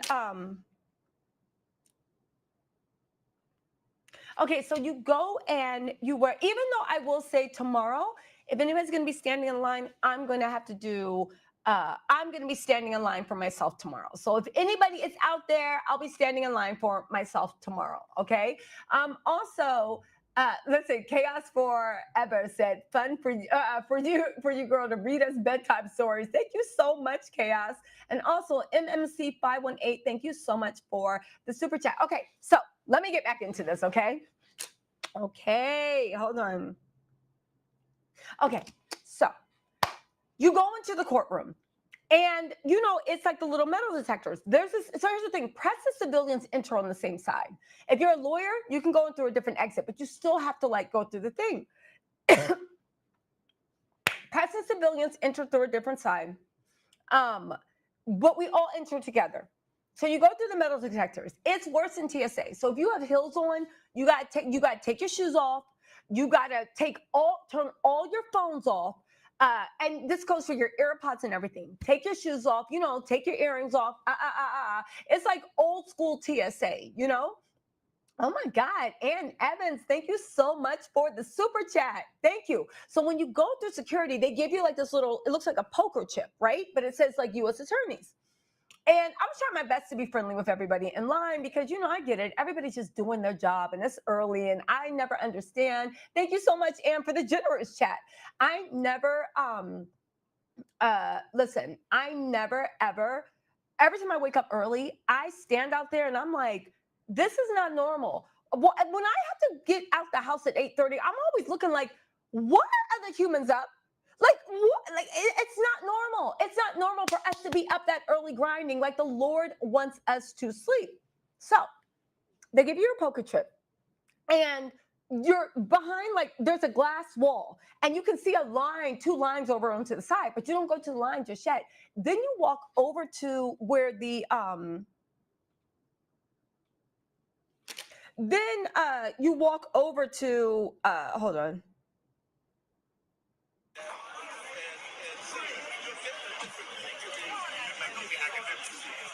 Hold on. That's Chloe Mealis, Sunny Houston, and the girl in the middle, I don't know. Anyway, so we are like, so you take the chip and you go to the security desk. The security desk, you have to check all your electronics. It's very important you do. If they catch you lying, you will be held in contempt or something bad will happen. I'm pretty sure. They have to be strict about it, right? So then you turn in that chip, and that chip shows that you got through security. And then you give the electronics, and then they give you like another golden chip. Okay, fine. Then you go to the line. Oh my God, the line. So, I was like, well, listen, there's a line for press and there's a line for regular people. Since I am a YouTuber, I can either be press or I can be the regular person, right? So everybody was in the regular people line. So I go to the press line, okay? So they're right next to each other. The people come out. Oh, that's another thing. They started letting people in early, which threw me off too. So anyway, I was like, okay, so you know me, always trying to finesse. So I was like, okay, so I am independent media. Let me go over here, right? Because I was like, yo, if I come all the way down here because I wanted to surprise y'all and I mess up, y'all gonna drag me. I'm gonna drag myself. I was like, you have to get in. So I went to the line where the press is. It's only separated by a rope, like TSA. I just like ducked underneath, right? And I was in the press. The guy comes out, U.S. Marshal, and they or the court officer comes out, and first they let members of the public in first. So I see the same public line I was just in. They take about 15 people, and then they shut the thing. And I'm like, what? So then I'm like, man, I should have been over on the regular people side. So I duck under and I go to the regular people side. There's the press. They come back 20 minutes later, right? And mind you, all this is going pretty slow. It's not a fast process. It's not bad, but it's not quick because, everybody got to take their stuff off. And then they start letting the press people in. And I'm like, and for a second, I was going to go over to the press line, but then I was like, no, I feel like I'm in rush hour traffic. Like every lane you go in slows down. So I was like, just stay here. It's fine. So, everybody that came in with me got to go, like they were already in. And I'm like, and I'm the only person who wasn't, right? Hold on. Chloe Mealis from NBC News. Remember she did the article with Tony Busby? Yeah, that Chloe. Remember when they interviewed remember when they interviewed the victim for the Busby thing, and then that was the first thing that Alex Sparrow used? Hold on, I'm on live. I gotta start telling people I'm on live. So anyway, right? I have so much good B-roll. So anyway, I'm like, all right, so cool. So I go eventually it gets to my thing. And when I say eventually, I was literally like the third group of people. So they take us up. You can't sneak in. There's no way to get around it. They literally walk you in. It's almost like a club. Those clubs like in Korea where you got to go up to the top of, it looks like office buildings, but there's clubs at the very top. They literally walk you in, put you on the elevator, and make sure and escort yourself into the courtroom. So they're keeping count. So you can't really sneak in any type of way. And they guard the courtrooms very, very jealously. So I go down and I sit, okay? I like the group. I met so many good journalists, Nadira. I met so many good people. I'll talk about them later, right? But there was a lot of journalists from print media. Okay. Oh, and the best part? So Lisa Bloom and Gloria Allred were sitting right behind me. They're super, super nice. They sound and look just like they do on TV. And they were sitting behind, and Chloe Mealis from NBC News was sitting there. I was just mingling and whatnot. But there were a lot of people from Legacy Media. And when I say they were giving up the tea, I was just ooh, just listening, because they were talking about other court cases. They were talking about what was going to happen. Cassie was supposed to testify today. She did not end up testifying, but she is expected to testify tomorrow because the people noticed that she is heavily pregnant. Like she could have it any day. You know who else was in there? Cassie's husband was in there sitting in the back. Alex Fine was in the back holding it down for his woman. Cassie and Alex are such a beautiful couple. I swear, I think that's probably what Diddy's mad about. She looked at Alex and was like, I ain't never coming back. Anyway, right? Not making fun of the light, but you get what I'm saying. Jimmy Bowser said, hi, Tisa. We appreciate it's for the coverage. Let's help out folks. Oh, thank you, Jimmy. Thank you, Alejandro. Andra People, thank you so much for the super chat. And OG said, Tisa, you so fine. Haters tried to say she was AI and filter before today. Did they? Baby, please, if I was a filter, I'd be looking like the Chronicles of Narnia. You think I'd be looking human fine? Please, I would be looking like extra AI generated. Buddha Lion said, thank you for all you do, Tisa. I wish I was still in New York to help you out. Buddha, I'm glad I can be in New York to actually help you guys out. Oh my God, Selma Adams said, me like you a lot. Keep up the good work. Thank you so much, Selma. I appreciate that. Also, Brandy Sasson said, if Cassie was free to leave, then why did Diddy beat her and kick her while she was trying to get on the elevator? This proves that she wasn't free to leave. Girl, we're going to talk about that in a second. I'm just setting up the mood, and then we're going to jump right into Brian Still. He's a very good attorney, and he had me worried for a while. But the first two witnesses the prosecution put on were so strong. Brian still couldn't even get through that. He literally sat down. I'll tell you about that in a second. Chaos Forever said, girl, you could be reported about Teletubbies and we still be watching. Don't tip me. Don't tip me, right? Do not tip me. I'm going to turn around like the sun in Teletubbies. Okay, listen. Okay. So we get in court. And, they start with the jury trial. Mark Agnifilio was looking real unprepared. He was caught very, very flat-footed.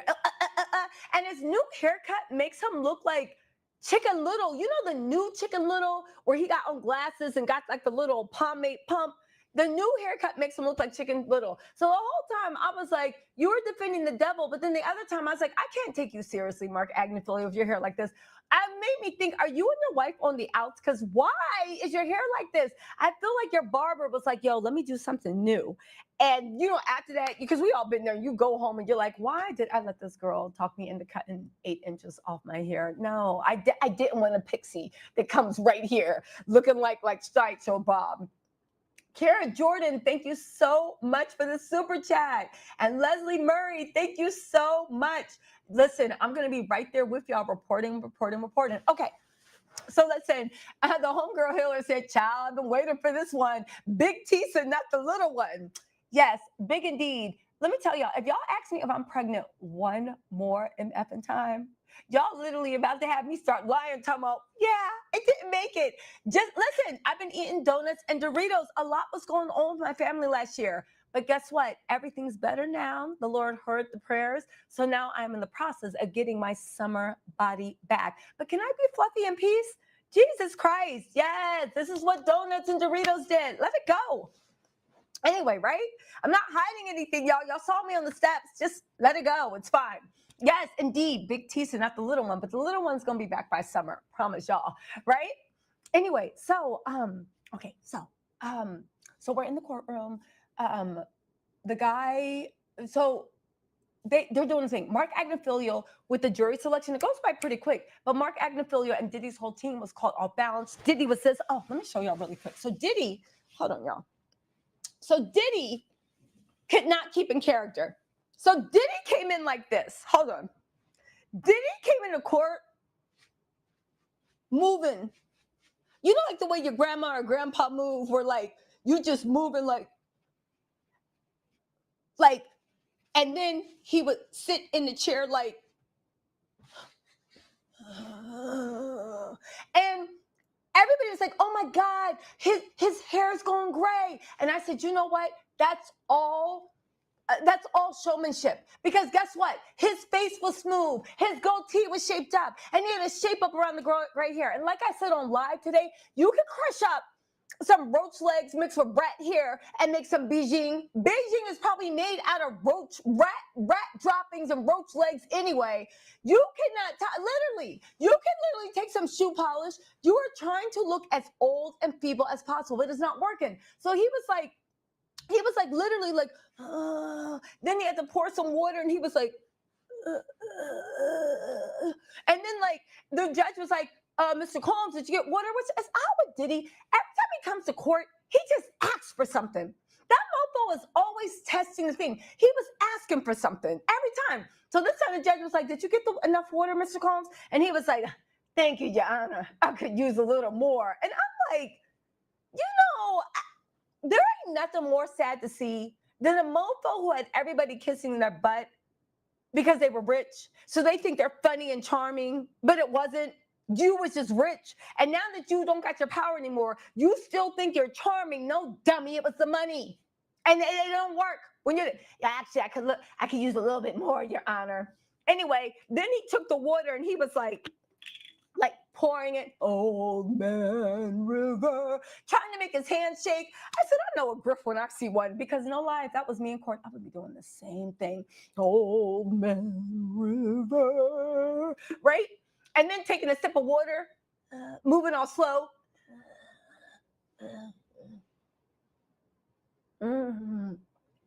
I could use some more, Your Honor. I was sitting there looking like this. Now, I will say something. I feel like Diddy and his crew, they're glarers.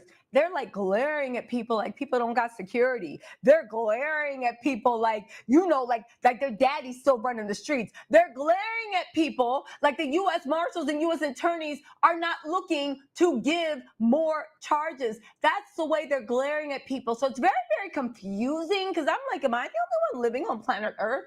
Must be, right? But anyway, that was just some weird thing where it was like, y'all still ain't learned nothing at all about that. So anyway, hold on, I feel like I'm missing a super chat. Y'all know I need every penny I can. KS Forever said, a fun for you to stand up again for science. Y'all want to see you do the Old Man River stuff? So anyway, also, Jersey Brick said, Diddy displaying his bad acting. Jersey Wick at the time of the night. Diddy is displaying his bad acting skills. So anyway, KK Scorpio said, oh, thank you so much for the super chat. Dance with the shimmy move. So anyway, Diddy comes in, like literally, and he was trying to hunch y'all like this.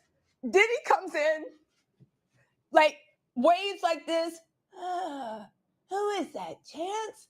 Girl got red hair now? What? And I was looking like, this ain't nothing but Harvey Weinstein, Bill Cosby. Because remember Harvey Weinstein and Bill Cosby? When they went into jail, they were doing jumping jacks and kicks, right? Literally, looking defiant. I dare y'all. They was in jail for a couple of months, came out. Bill Cosby acted like he was blind. Harvey Weinstein talking about he went senile, right? So Diddy comes in. Hold on. Hello? Yes?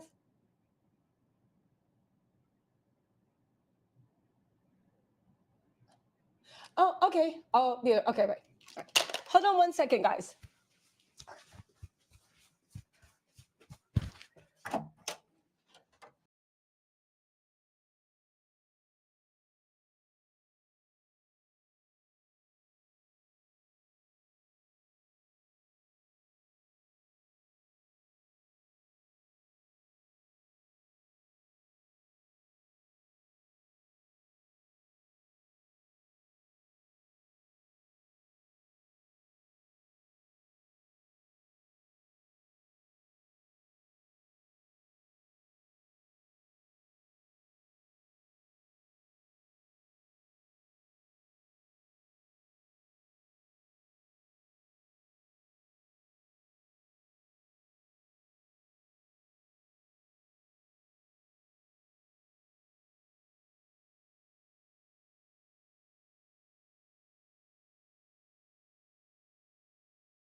Everything I am about to read is as written in the book and for entertainment purposes only.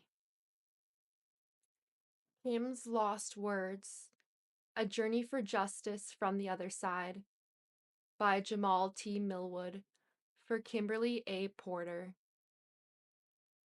This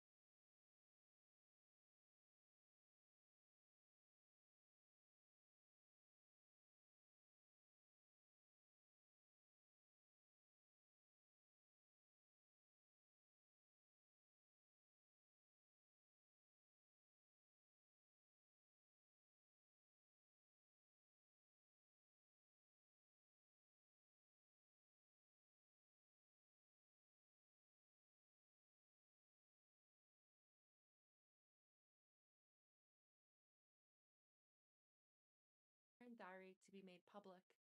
Out of protection for certain parties and their potential criminal activity, some celebrities, performers, and events have been represented with X's due to their highly explosive nature. At some point in the future, this information will be revealed to the public. Regarding Kim's sudden death and the mysterious illnesses of Albie Schur and Jamie Foxx, evidence does exist that points to foul play and or poisoning.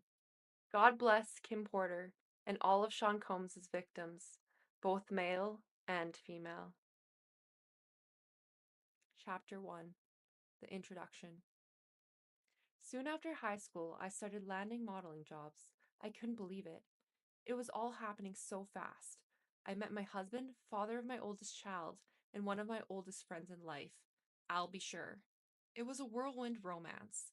I was only 19 when we married. And no, it didn't work out. Al is still one of my best friends to this day. Our son Quincy is such a talented and wonderful young man. At that time, I had no idea my relationship with Al was going to introduce me to the man that I would spend the better part of my adult life with. A man whom I would love and cherish, but eventually fear and hate. I don't want to put the cart before the horse, but I will say, although I knew what was going on, I turned a blind eye many times. Here I have to tell this truth. Unfortunately, because deep down I knew everything that was happening. But I lied to myself a lot.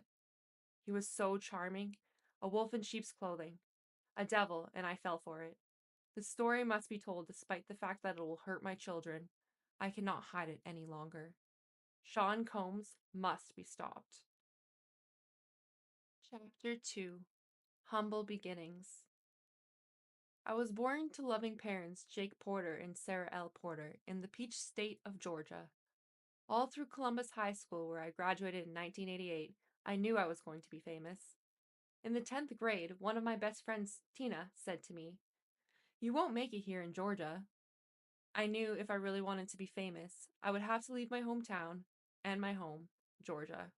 That conversation was so important as I look back now. It changed my life. I met Al while I was working in the industry. He was so dope and charming, and I had such a crush on him. We were married before I knew it, and Quincy was on the way, but I was young and it just felt like it wasn't going to last. It was a little heated between us after we separated, but we got past that quickly. He is just a super dope guy and an amazing father. Though we separated, we are forever bonded through Quincy. Thank you, Al. I will always love you.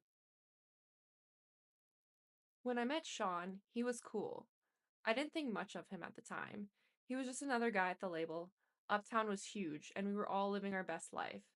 But Sean continued to lay on the charm, and before I knew it, we were dating. As a young single mom in one of the hottest companies in the world, life couldn't get any better. Then it did. My boyfriend was getting even bigger. He and Clive would hang out a lot, but I didn't think anything of it.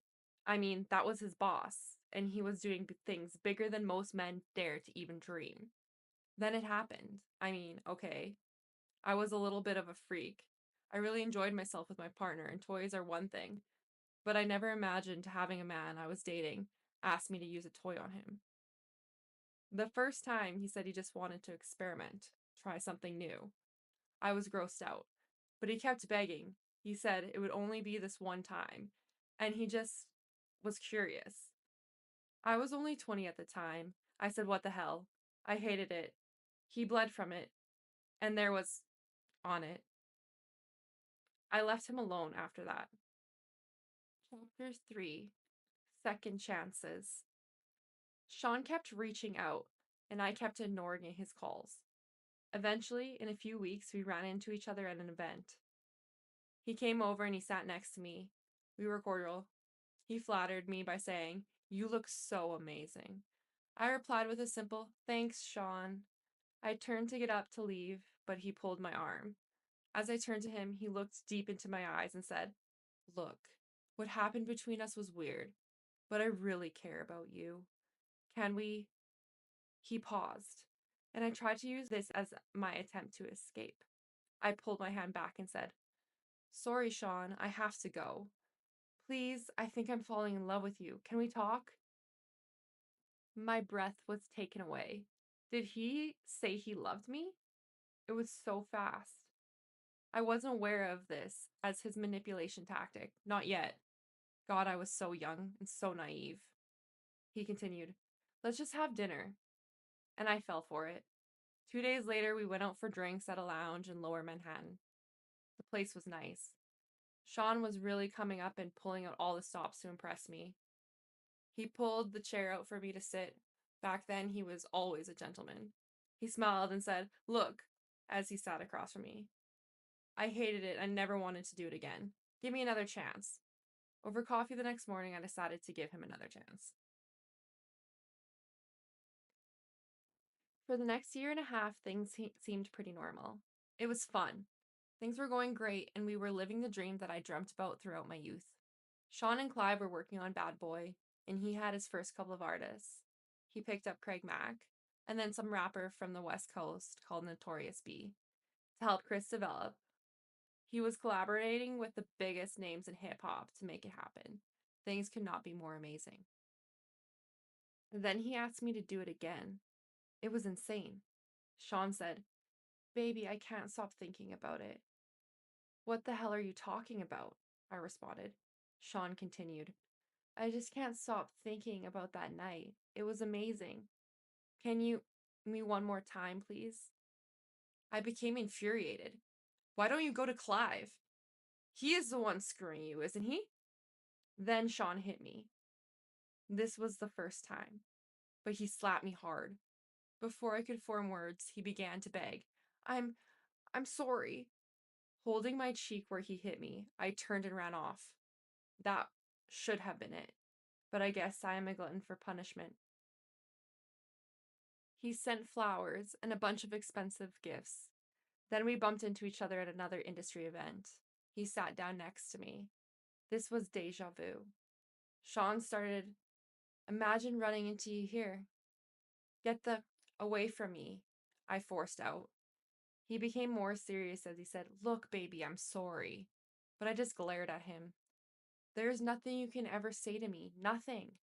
After an awkward silence, he finished, "You know I love you. I love your son.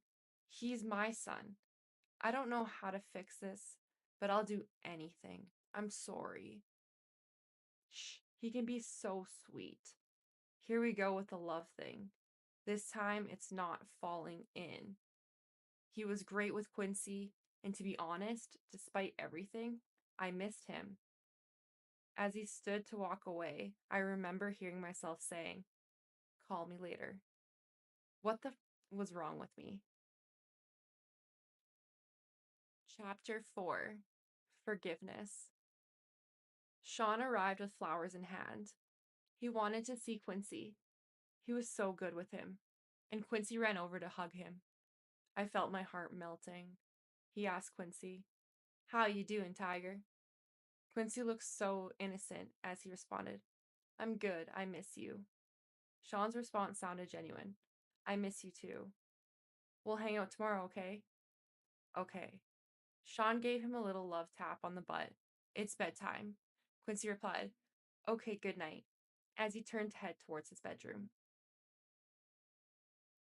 Here was the man I fell in love with, but what was I thinking? Shit. Not only does he want plugs, he slapped the out of me. So why am I still talking to him?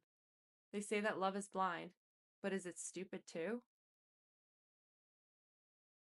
As Quincy left, Sean looked at me and smiled. Baby, let's go have some fun. The babysitter is on the way. I just want to show you a good time. I was so mad at myself for melting as I said, okay. We sat on the couch, laughing and genuinely having a good time when the doorbell rang. The babysitter had arrived, and so we left. As we exited the house, a big man climbs out of the limo and opened the door for us.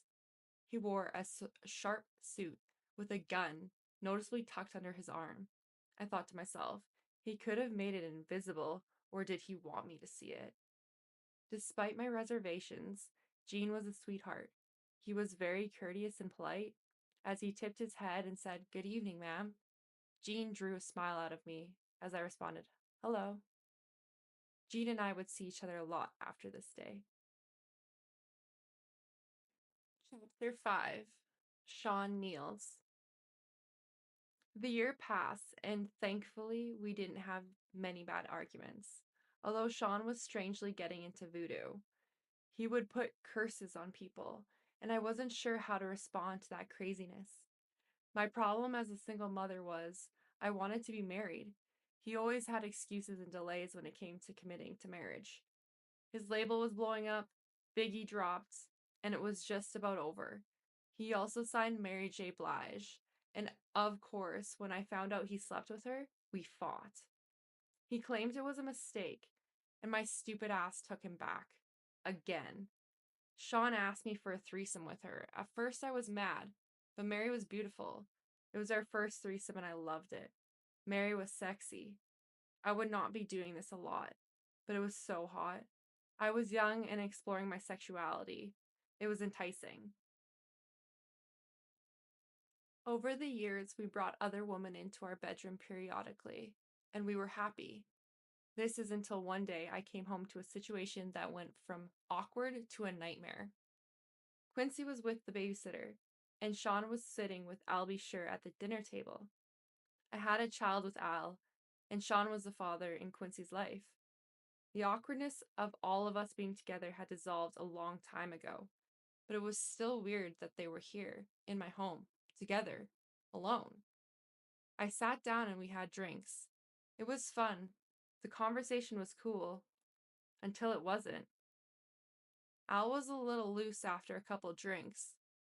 I remember him saying, "It's still weird seeing you with my friend, but you're so happy, so I'm happy for you guys." Sean responded, "Thanks, man. Me and you, we've shared so much." Al replied, "Word." The conversation took an odd and awkward turn when Sean said, "We all been together sexually, but not together."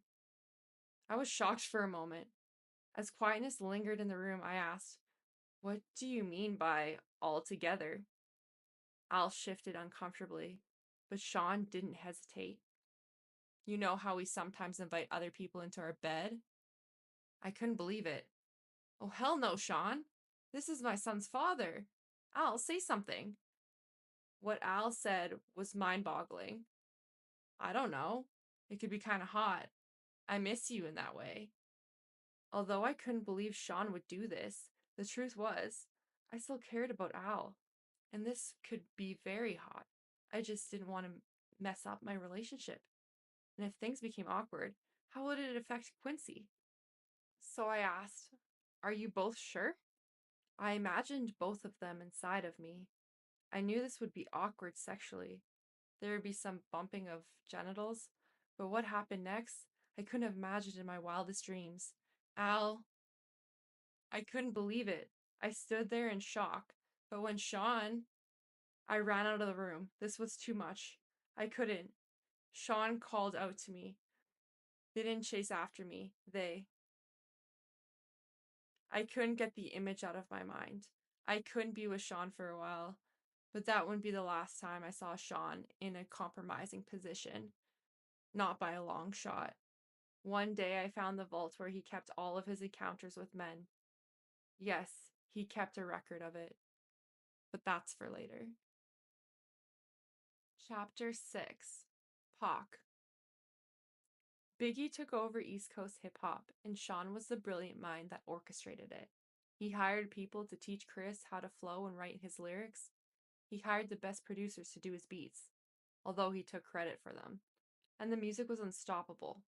At this point, Sean was sleeping with all the power players and everyone that wanted to do music, wanted to be a bad boy. Sean wheeled and dealed in that way. That would have been unthinkable to many. He slept with the guys that really controlled the music to stay on top. A lot of the names average people have never heard of. These are the guys that make decisions on who is winning and who is not. He hosted parties that were just a fancy name for orgies, and everybody wanted in. When I met Tupac, Sean and I had an open relationship. And yes, I slept with Pac. Shit, he was sexy. Sean didn't mind. Well, not until he tried to get Pac to join both of us. Pac was not good with that. This is where the relationship between them became strained. Tupac wasn't going to accept Sean's advances. Pac wasn't gay, and he was pissed about the advances. We were all in Sean's house. I was drinking, they were smoking, and everyone was just relaxing. Sean came in on what I'm sure he would call a smooth approach. My baby is bad, isn't she? Pac threw me a sly smile. Hell yeah. I felt myself blush. Sean was now in full swing. You think you could hit it better than me? I couldn't believe he disrespected me that way. I was not playing with my response. Sean, what the f? Pac came to my defense. Damn, bro, you ain't gotta do the sister that way. Tupac appeared upset behind Sean's words, but Sean went in for the kill regardless. I think my dick's bigger than yours.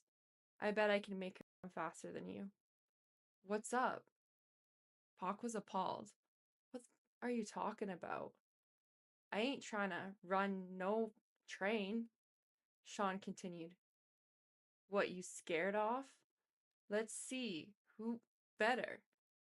Let her be the judge. Yes, at this point we had been inviting others into our bed for a while, but I'm not used to and will not stand for disrespect. I wasn't the only one upset. Pac shouted, You ain't gotta be pulling your dick out. Sean was undaunted. What, you scared? Tupac simply left. Things were contentious since then. The two could not be in the same room.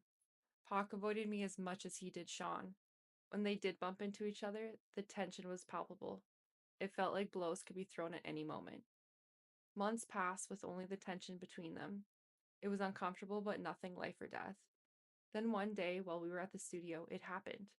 I walked into Sean's office and he was having the conversation. Sean sat across from Jimmy Henchman. Pac, don't leave that studio alive.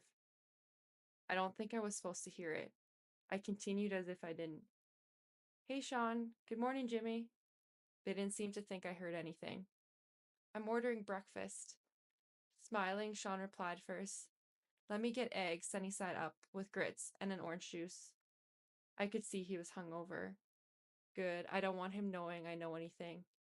If he just put a hit out on Pac, knowing something could be dangerous.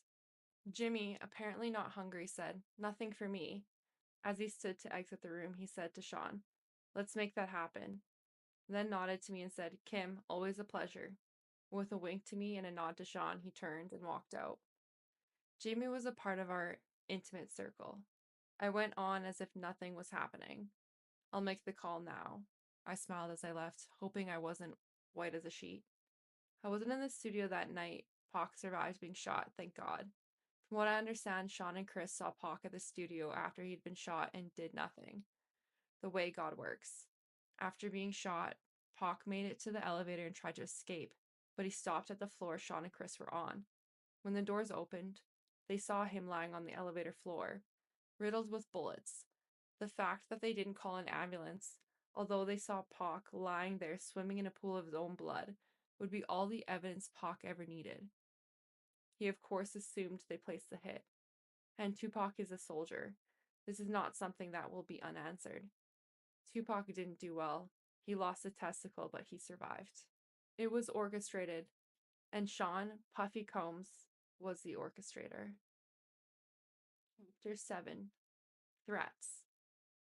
At this point, I knew I had to get away from him. But I was scared. Is he going to take my life if I try to escape?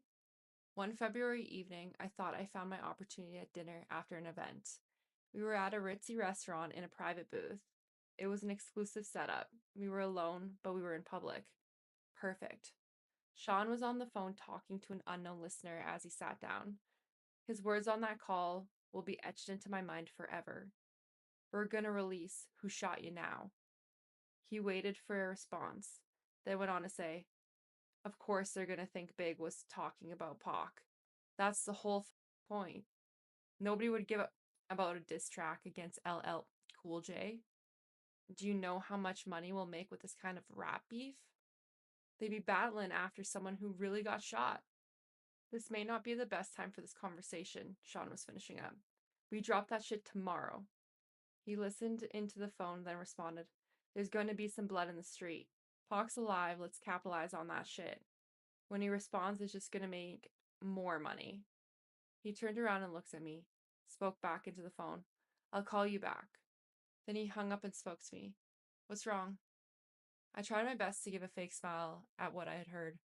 After all, me and Pac were intimate. I responded, nothing. Sean wasn't fooled. Are you sure? His demeanor was threatening, but I responded as cool as I could muster to his intimidating stare. Of course. He took my hand, saying, that's wonderful. He began to squeeze my hand until it hurt as he continued. Because seeing you walk into the office while I was talking about killing that mother and you not saying shit to me had me just a little bit concerned. His grip was starting to hurt badly. You're hurting me. As he continued, he squeezed tighter. You're pretending you didn't hear anything was a sign of your loyalty to me, not something I should be concerned with, right? I had no choice but to give him the answer he wanted. I knew I was trapped when I responded. Of course I'm loyal to you. He let me go as he responded, good. And remember, I'm the big dick. I snatched my hand back in pain. He smiled and said, let's start off with a good wine. He snapped his fingers and his favorite wine was poured for him. They knew what Sean wanted, and what he wanted, he got. I'm trapped. Now isn't the time for me to launch my escape plan. I have to be strategic. It's going to be hard to leave the glamour, the glitz, the lifestyle. I mean, this man just snapped his fingers in one of the most exclusive restaurants in New York City, and they poured his drink of choice. The bottle of wine is $800, and this is 1994. The list to get in this place is 6 months long if you are somebody. Mayor Giuliani has a table here tonight also. If I got up and walked out, I would be safe, but what about tomorrow? I had to think. He sipped his wine and smiled. You're not drinking. He pointed at my glass, and of course a waiter filled it. They knew what I liked as well. Sean has a bad temper. He yells sometimes, and okay, he roughed me up once or twice, but he never punched me. He never bruised me, and he never hit Quincy. I would not have stood for that. He never laid a hand on my son. At that time, I never thought of him touching Quincy in any way. Then the significance of what he said hit me. Is he mad at Tupac over me? I'm the big dick? Oh my god. The last time he put his hands on me, it was because I enjoyed Jamie Foxx too much. Shit, he enjoyed Jamie too. He gets so insanely jealous. It's not fair. He wants to bring other men into the bedroom, but gets jealous when he does. Damn, you're quiet tonight, he said, snapping me back into the present. I asked the question that was burning in my mind since I walked into the office. What does Chris think of this? He looked at me and said, his fat ass better just keep doing music. A third guest was escorted over by security. Sean motioned for him to sit. A waiter walked over to Sean Carter and asked, would you like something? Carter responded, no thank you, then said hello to me with a smile. Smiling, I replied, hey Carter, and I took a sip of my drink. The Seans may share a bed together from time to time, but thankfully I was never asked to join. Carter went on to speak to Sean. I thought we were meeting in private. Sean replied with a nonchalant shrug. I had to discuss something with her. It's fine, go ahead. He had this kind of power. Carter shifted uncomfortably in his chair before continuing. It's true. Chris and Pac were about to start their own label. Sean slammed his fist against the table. Doesn't anyone have a loyalty, Carter? Well, that's not happening right now. Sean peered at Carter with distrust. Why are you so eager to share this with me? Chris is your man. He brought you on, and you're stabbing him in the back? Carter responded with indignity. First, I'm tired of being. I need to come out from under his damn shadow. Sean smiled slightly. Okay, I respect that. Carter kept going. On top of that, he's making that move, and it should have been with me. Sean looked at Carter blankly. Pac put Chris on. You know this. What's this really all about, Carter? Don't try to play me. The Jay-Z of today wasn't born yet. This young Sean Carter was in over his head. Cornered, he had to spill it out. I want his spot. Ambition, now this is a man I can work with. Sean made a grandiose gesture towards Carter. Waiter, get this whatever he wants. Carter smiled. Thank you, Sean responded. Honesty and ambition. We're going to make a lot of bread together. Carter ordered a drink, and as he stated again, guess we won't be leaving with that to do their own label now. Sean responded with his normal air of arrogance. Why don't you let me worry about that? I took this as my cue to escape. I told Sean, I'm going to go ahead and get back to Quincy. Sean was wrapped up in his conversation with Carter and barely noticed as he excused me. Have the limo drop you off. He didn't eat, he didn't care. I smiled and kissed him on the cheek and left. Chapter 8. Kadida. Actress, model, and fashion designer, Kadida Jones, was Tupac Shakur's fiancée and is the daughter of record producer Quincy Jones and actress Peggy Lipton. Being around other celebrities was just a part of life. Meeting Kadida was one of those events, and as time went on, we became close. We hung out together, went shopping, and so on. It was about the same time I met Kimura. Those were the days, or so I thought. We always had girl talk, and the fact that she was dating someone I had previously been with wasn't a source of contention. We didn't get jealous of each other. It was just girl talk stuff. No, I did not become intimate with Kadida. Kimura was too jealous for that. Yes, Kadida knew about Kimura, Sean, and I all being together sexually. Of course she did. We shared that kind of thing. We were open and honest with each other about almost everything. A true friendship. Except I couldn't be open and honest about everything. Not anymore. Sean made sure of that. Kadida and Pac were the greatest couple.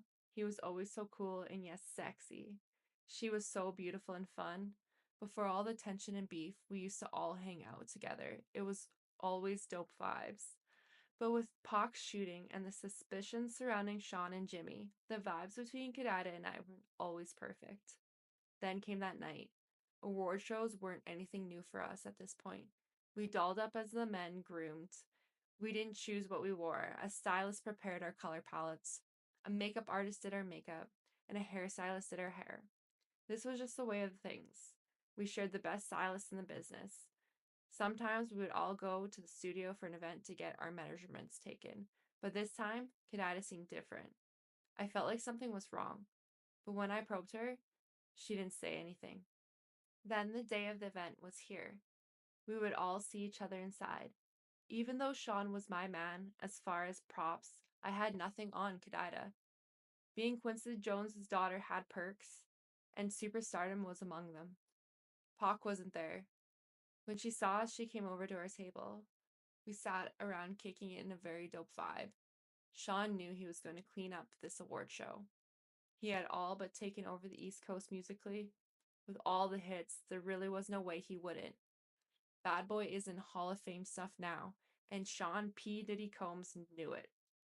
Sean smiled at Kadida as she sat at her table, but soon something about that smile didn't seem authentic. Soon I would know why.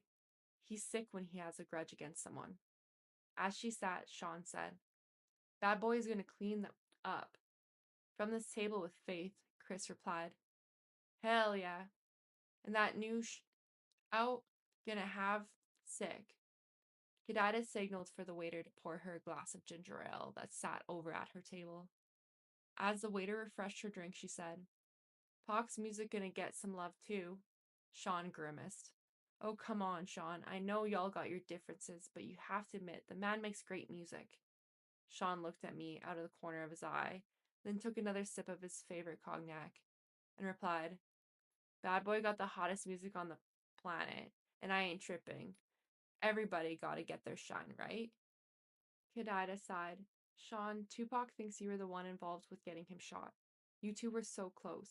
You need to make this right. Sean responded indignantly. Would that think I had anything to do with it? Kid Ida retorted. Sean, can you blame him? Sean was obviously not happy with what that question was by his reply. Hell yeah, I blame him. We had a good thing going, all of us. He turned on me, and he has the balls to blame me for his shooting? The indignity he managed to spew out while lying through his teeth was something I did not expect. I was thrown back for a moment before interjecting. Dad, do we have to do this tonight? It's Sean's big night. Kimura heard the ruckus and made her way over to our table as well. She sat down and said, Hey everybody, with that big dimpled smile. I smiled and replied, Hey. Kid Ida also seemed happy to see her as she said, Hey, what's up, Kimmy? Kimura was never the type to hold her tongue and went straight at it. The whole place is buzzing with that fact that you're sitting here accusing Sean of having Pac shot. Y'all kinda, loud. She laughed. Kid Ida seemed embarrassed as she looked around to see everybody staring and whispering. But she wasn't about to back off. In fact, she doubled down. Anybody here not talking about it ain't real anyway. We all know Sean was behind it. Kimura forced a smile. Honey, we don't have to do this here. Kid Ida made clear she was not to be silenced as she continued.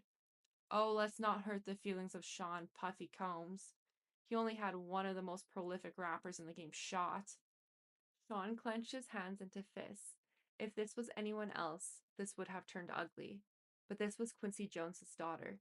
Sean was a monster in the streets, well feared by men that knew, but he did not want any of the smoke Quincy Jones could bring. Kid Ida could continue with impunity. Sean could not touch her. Christopher and Mary both wanted to defend the super producer that made them famous. Both started to stand and make their way over to the table, but Sean signaled them off. With a firm motion of his hand, they remained in their seats watching helplessly. Kid Ida seemed to be on a full rampage. You're not safe in the street, Sean. You think you're untouchable? Kimura seemed almost red in the face when she grabbed Kid Ida by the hand, saying, I gotta go to the restroom. Kid Ida, not willing to stop, snatched her hand away, yelling, Let go of me. Kimura needed her to get a grip and said sternly as a parent speaking to a child mid-tantrum, Da! Kid Ida turned to her and yelled, What? Kimura nodded toward the crowded room, and Kid Ida looked around. Here she deflated slightly. Kimura, now in control, spoke firm, but softly. Let's go powder our nose. Kid Ida nodded with a grimace and gave a sharp look back at Sean as she walked away. As the tension slowly melted away, I asked Sean, You okay? Sean didn't reply at first. He looked around, saw that no one was really paying attention now that the ruckus had died down, and stood to get the pitcher of ginger ale from Kid Ida's table. He poured himself a drink from it, looked around again, saw no one was paying attention, and put the pitcher under the table. What was he doing? Then I heard the distinct sound of liquid being poured into liquid. Oh my God, is he peeing in the pitcher? He smiled at me as he brought the pitcher back from under the table and finally replied to me, I'm good. He then stood and returned the pitcher to the table. I was in awe. I knew he had a bad temper, but this was disgusting. I'll never eat or drink something after we have an argument again. Kid Ida and Kimura made their way back to Kid Ida's table to sit, as Sean watched on quietly. Sean made small talk. Which songs do you think they'll give me awards for? As Kid Ida poured her drink, Sean's bodyguard made his way over to the table. I think he stopped her from drinking, as everyone else just sat and watched. Jean risked incurring Sean's wrath, if I'm right. Relieved, I replied, Babe, your catalog is crazy. It could be a lot of songs. Sean glared at Kid Ida's table the entire night. Chapter 9. Going back to Cali. We had a wild night. It was after one of Sean's infamous parties. Everyone was there. And we not only had threesomes, but we also swapped partners. Our sex life was crazy, but I got to do things with Sean I would never have been able to do with a straight man. Sean cared about me, but it was becoming more and more obvious that he preferred men. I was beginning to think I was there more to be covered for his wild desires than because he really wanted to be with me. He was like Caesar, every woman's man and every man's woman. But truthfully, at that stage, I was becoming okay with it. I woke up and left the bedroom where I was with Jada Pinkett, and Sean happened to be coming out of the bedroom with X and Will Smith. Yes, X attended the parties from time to time. I could see him and Will kind of snuggled up on the bed together. I was grateful I wasn't asked to join in that room. I didn't really like X. Sean smiled when he saw me. Good morning. Here at the orgies, he wasn't very affectionate. He didn't have to pretend, but he couldn't walk straight. I knew how his felt, literally. We've had sessions playing with each other's anal cavities. I wanted to be home before Quincy woke up, so I told him, I'm getting ready to go. He responded, let's have a cup of coffee first. This meant he wanted to talk. I didn't know what it was about, but in situations like this, I didn't really have a choice. He was becoming more violent when he didn't get what he wanted, and I didn't really want to fight. So I sat down.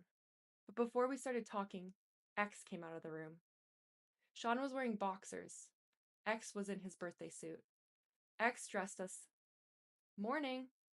When he turned around, in order to close the door, there was a dried stain on his back. X walked over, pulled a chair out to sit next to us, and lit up a blunt. Sean stretched, smiled, and said, this East Coast, West Coast beef is more lucrative than I thought, but it's getting dangerous. X responded surprised. Business first thing in the morning? Damn, cuz, you want it. But you know, you don't got nothing to worry about. You got a pass, Daddy. X smiled coyly. Sean apparently had something to talk about with X as well, because he said, I can't protect everybody, especially if someone is no longer going to be on my label. It was apparent X was taken aback by this turn of events by his reply. Sean, are you saying what I think you're saying? Sean continued, it's taxing on my resources to protect people. Someone that isn't 100% on my team can't get 100% of my protection. What the hell is going on here? What did Sean want from me? This morning is turning out to be way more than I expected, and I have to go. Quincy will be looking for me. Meanwhile, X apparently wanted clarity. So to be clear, if something happened, X made quotation marks with his fingers. To one of your artists that was leaving your label anyway, it would be considered, he makes another set of quotation marks, out of your control. Is that what you're saying? Wait a minute. Can they be talking about Biggie? Is Sean saying he won't protect Biggie? At this point, I was too young, too naive, too hungover to understand this was not a lack of protection. This was a hit. Where was this coming from this morning? But an older, wiser me understands now what I did not comprehend all those years ago. Sean was just getting to the real reason that he had X there. The world was about to lose Biggie. X laughed. You a cold motherfucker, Sean said. Why the would I protect somebody that isn't going to stick around? I made him. That should walk and be worshipping the ground I walk on. I was thinking, Sean's ego is rearing its ugly head, and I wanted to get out of there. But instincts told me I need to tread carefully, so my next move had to be calculated. I don't really want any part of this, not even implicitly. But I was just dragged right into the middle of it. If what was happening here comes out, will I be held as an accomplice? But even as those thoughts crossed my mind, I couldn't just pretend this was okay. So I said, but Sean, he hasn't left yet. They're just rumors. Are you going to let him die because of some rumors? Sean glared at me, the anger in his voice obviously stemming from hurt as he said, I know when I'm being betrayed. I am not killing anyone, but I'm not protecting somebody that doesn't have my back 150%. This was railing out of control. My mind began to race. Is there a way to get through to him? Maybe I could use the finance route. Sean, he's bringing in so much money. You put so much money into cultivating him. Are you going to throw it all away? That's when he revealed how thought out this meeting really was. If he leaves, he takes all the money I invested into creating him. Sean sighs. But if he can't protect himself, and something terrible does happen, then the money I would make off of his death would blow away all the money we've made so far. I was perplexed. Sean? He continued. He's worth more to me dead than alive. Sean Combs is a calculated monster. X chimes in. I get that, fam. A lot of people out there want Biggie dead, too. Without your protection, he doesn't stand a chance in Cali. Biggie is going to die. This is crazy. I dare not say anything else about it. Sean smiles and stands to walk over to a safe behind a picture. There he pulls out a bag marked with X's name. He turns to X and says, "That's why you're worth your weight in gold. You understand me. Here's a little something for you to take care of my people." X smiles. "Sean, I love you, baby. You know I got your back. Your problems are my problems. I'll make sure to have my people take care of your people. I need to get out of here. This is crazy." I attempted to leave again. "Sean, I want to get to Quincy before he wakes up." Sean looked at me, responding, "It's getting late. Give him a kiss for me." "I'm going to get out of here. Thank God." X always with something to say. "I'd love to meet the little tyke sometime." Not a chance in hell. Something about this guy creeps me out. I forced a smile. "That would be great." Chapter 10. The Lies You Tell. At this point, the relationship between Sean and I had been off and on for quite a while, and we were off at this point. He had put his hands on me again, this time for something that didn't even happen. It was all in his head. When the phone rang, I picked it up anyway. "Hi, Sean." He sounded nervous as he said, "We've been broken up for a while this time." "Yeah?" He continued. "I don't want anyone to know about my—" He paused to search for the right words. "Proclivities?" I replied. "So you don't want people to know about you being gay?" Sean exploded. "See? That's why I fucking lose control on you." So I just plainly stated, "Goodbye, Sean." "Wait!" he screamed. "What, Sean?" "I'm sorry, okay? You're always fucking sorry." He took a deep breath. "I have to do something to cover myself." I sighed. "Do whatever you want, Sean. When you see this in the news, it's not real." This made me calm down a moment. What could he be talking about? He continued, "I'm only doing it for the press." "Doing what, Sean?" After a long pause, he continued, "She knows what this is. She is just pretending to cover me." "Sean, what the hell are you talking about?" Another pause. "Publicly. I'm going to be dating someone else, a video girl." I laughed. "Why would you do that?" "I have to cover myself." I was getting mad. I was actually angrier at myself more than at him. Why was I getting jealous? I was sitting there actually comparing myself to a video vixen in my mind. They are thick, but look at my body. Did he prefer them light-skinned, big-butt girls from the videos? I calmed myself. No, I know he likes men any damned way. As I regained control, I asked, "Why the hell are you telling me?" He sighed. "I wanted you to find out for me first. Like I give a shit." He came at me with his favorite line, "You know I love you." It was getting old. I could only think to myself, oh, here we go. Love is a big, strong word. I'm tired of him throwing it around and using it when he feels it fits. He's using it while he's sitting here, telling me about dating someone else. I replied, "You don't hit people you love, Sean. Love doesn't hurt." He sucked his teeth as he responded, "Come on, are you serious? That shit's for children. We aren't in high school. Sometimes things happen. That doesn't mean I don't love you. I wouldn't hit you if I didn't. Wait, that sounded wrong." "You said exactly what you meant." He took a breath. There was an awkward silence. The fact I was still on the phone and waiting for him to speak meant he had the power. He was more cautious as he continued. He didn't want to lose that power. "Kim, no one that I don't care about can bring that kind of emotion out of me." I wanted to say, Is that how you talk to dudes after using butt plugs? But there is a line I dare not cross. Instead, I said, "You say that while you're dating some other bitch. That's just for the public." I was done. It could be heard in my voice as I said, "Whatever, Sean. Do what you need to do. Leave me alone." "I'm never going to give up on us," he cried. I responded to that emotional control attempt with the little resolve I could muster. I didn't even believe the words that came tumbling out of my mouth. "Sean, there is no us anymore. Goodbye." "Tell Quincy I miss him," he threw out. His emotional manipulation was really driving me crazy. This time I said with much more conviction, "Goodbye, Sean." I hung up. Manipulative bastard. Chapter 11. Mo Problems. For a while, I was actually happy to see Sean gone. I was getting older, and the sex parties were out of control. It was getting time for me to slow down.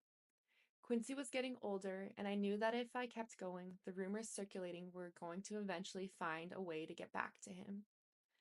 What will he think of me? Chris is about to take his trip to California. I didn't know exactly what was going to happen out there, but I felt like Tiana Wallace was about to be an orphan. I knew I didn't want any ties to that. As I was sitting there contemplating all of this in my robe, sipping my wine on this Friday evening, my doorbell rings. I was not expecting company. I opened the door and found Sean. My heart skipped a beat. I was shocked but recovered quickly. I forced a smile and told him with a slightly slurred speech, "Hey, come on in." Shit, I'm way more intoxicated than I thought. Sean entered, looking around suspiciously, then turned to me and smiled, saying, "You haven't been returning my calls. I just wanted to make sure you're okay." "I'm fine." He obviously was not here out of concern. He was checking to see who was here. Sean was controlling like that. Yes, even though we were not together and he was dating someone else. He started to make his way into the living room. I attempted to put a quick end to the visit, but it came out a little more directly than I intended. "So since you can see I'm fine, you can let me go to bed now." Part of me wanted him to stay. As he entered the living room, I was forced to follow. Sean was very direct with his next inquiry. "Is someone else waiting for you?" "No, but Sean, we're not together. You're dating someone else. I can, whoever I choose." With this, Sean became irate. He fiercely slammed me to the ground. Then he pulled out a 22 and sat it on the end table. He turned to me calmly. I was scared. My voice quivered as I pled with him. "Sean, please stop. Quincy is here." "How did we get here? How did we get to the point that he was in my living room threatening me with a gun?" He knelt on one knee and got right in my face to say, "You're mine. You don't have a choice in that now. I can't live without you." He stood up, composing himself. I was terrified as I whimpered, "Sean, that's not love." Sean picked up his gun and cocked it. He looked at me almost thoughtfully and asked, "Have you ever heard, 'If I can't have you, no one can'?" "Sean, please don't. Please. Quincy will hear." Sean smiled and put the gun away, saying, "Oh, this is just for dramatic effect. I would never shoot you. If I was going to kill you, no one will trace it to me. You know how many people I've had to take care of over the years. It would be quiet. Something in your food or drink. Something will never get back to me. I wouldn't shoot you. Do you understand?" I could only nod, tears flowing down my cheeks. He looked at me thoughtfully. As he reached down to help me, I could do nothing but agree. He's a terrifying monster. Now he wanted to smooth it over, and I had to go along with it. What else could I do? "Listen, baby, I don't ever want to hurt you. You know I really love you, or I would have moved on. Thinking about my life without you is just too hard. If someone ever tried to hurt you, I would kill them." My back hurt from where I hit it on the table when he shoved me. All I could do as he held me up was nod that I understood through my streaming tears, which he wiped. He looked towards Quincy's room. "Let me say goodnight." "No, Sean, please, Thinking quickly, he has to get up in the morning." Sean looked at me with an unreadable look. He was studying me. "Okay, I gotta go." Nervously, I walked him to the front door. "This is over, thank God." He kissed me. I didn't want him touching me, but I couldn't refuse. Kiss Quincy for me. I tried to keep my composure as I replied, Sure, Sean. He opened the door to leave. The bodyguard that was waiting outside escorted him to the car. This was far worse than I realized. Why would he need a bodyguard at my front door? How was he anticipating this to go? After I shut the door, I had another drink. For tonight, the nightmare was over. I sipped on my wine and cried. The next few days, he sent dozens of flowers. He brought Quincy expensive toys. He didn't want me. He wanted me to keep his secret. I'm trapped. He has the authorities under his thumb. I can't go to them. This is like a gangster movie. How high up does this power go? How far is his reach? The FBI? The CIA? Who is not corrupted, or who won't get silenced by their upper chain of command? Can anyone help me and my child? He found his way back to my bed. I had no choice. Chapter 12. A Mama's Love. The calamity that ensued behind the death of Biggie shook the East Coast. It rocked me as well. Sean could have stopped it. He was complicit in it. He was a contributor. He knew it was going to happen and didn't stop it. This was his friend. No, they were not nearly as close as Sean would have the public believe, but still. As far as Sean was concerned, we were great. To the public, we were just having the off and on relationship of a normal couple, and I probably just seemed like a money-hungry hoe. But the truth is, I just got used to not having a choice.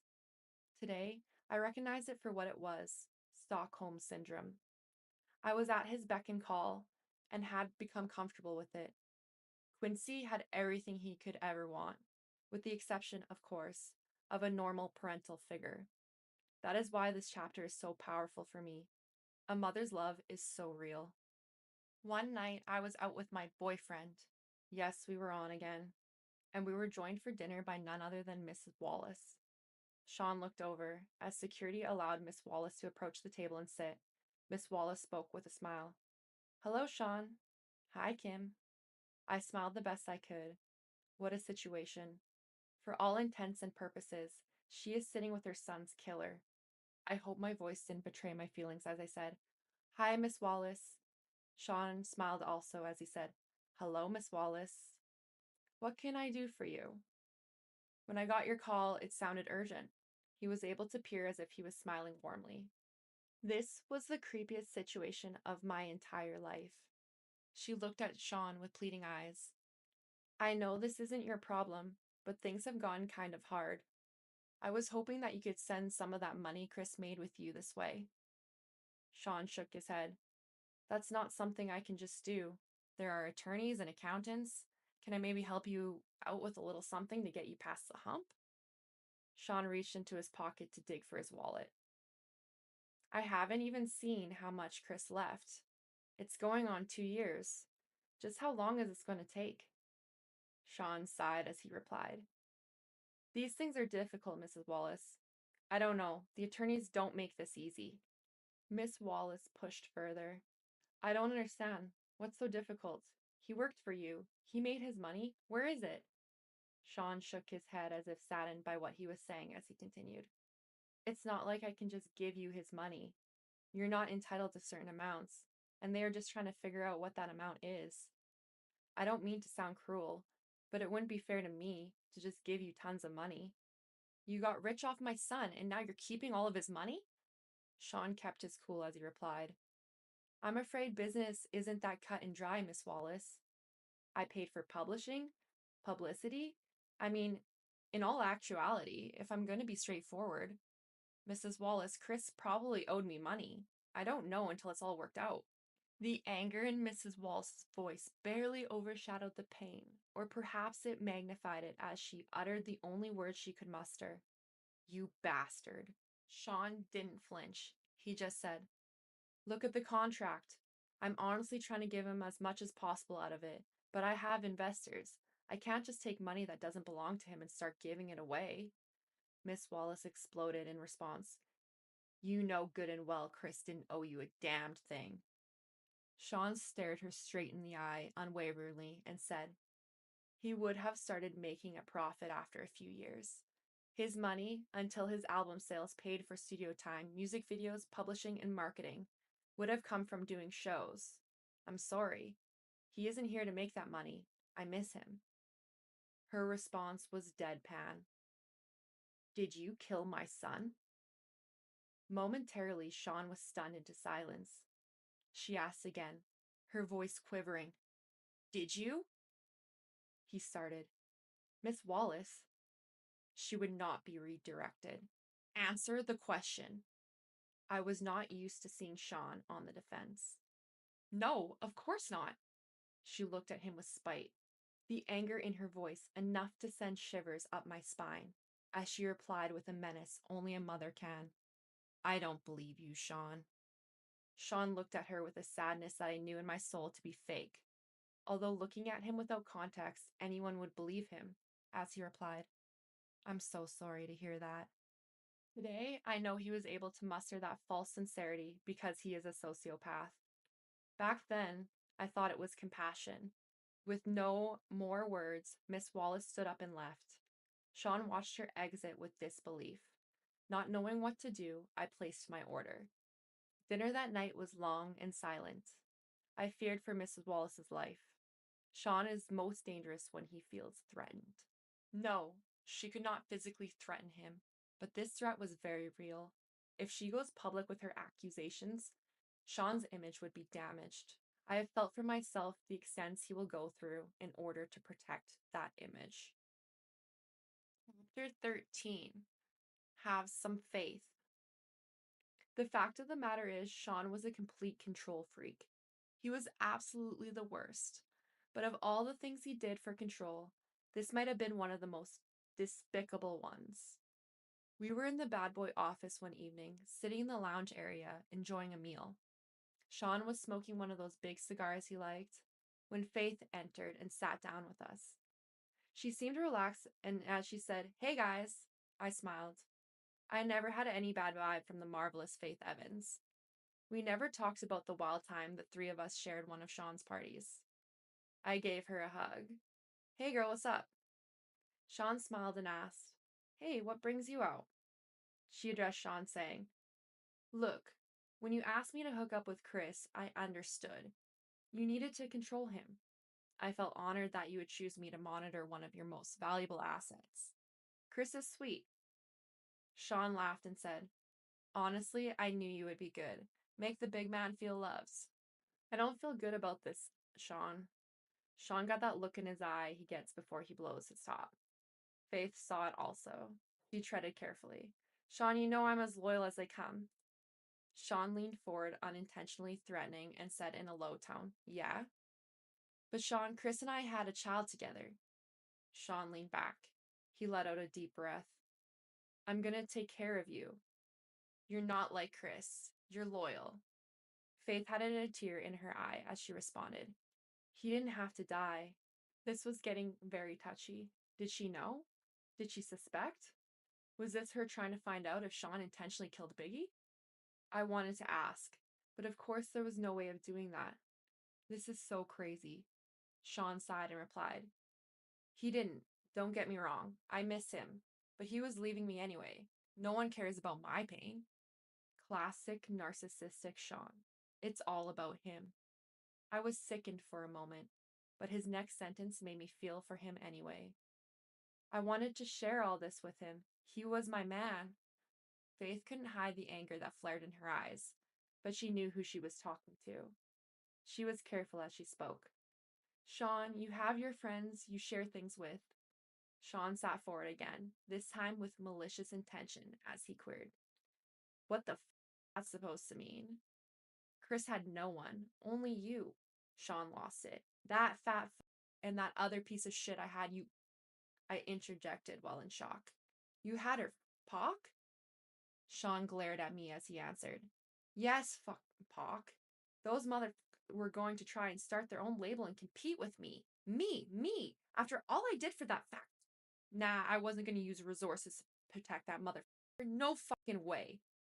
As Faith started to cry, Sean looked at her and softened slightly. He spoke a little calmer. "Look, I didn't hate him.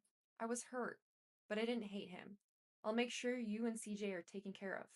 Without words, Faith got up to leave. As she turned, Sean spoke softly. Faith. She ignored him. He called to her again. Faith!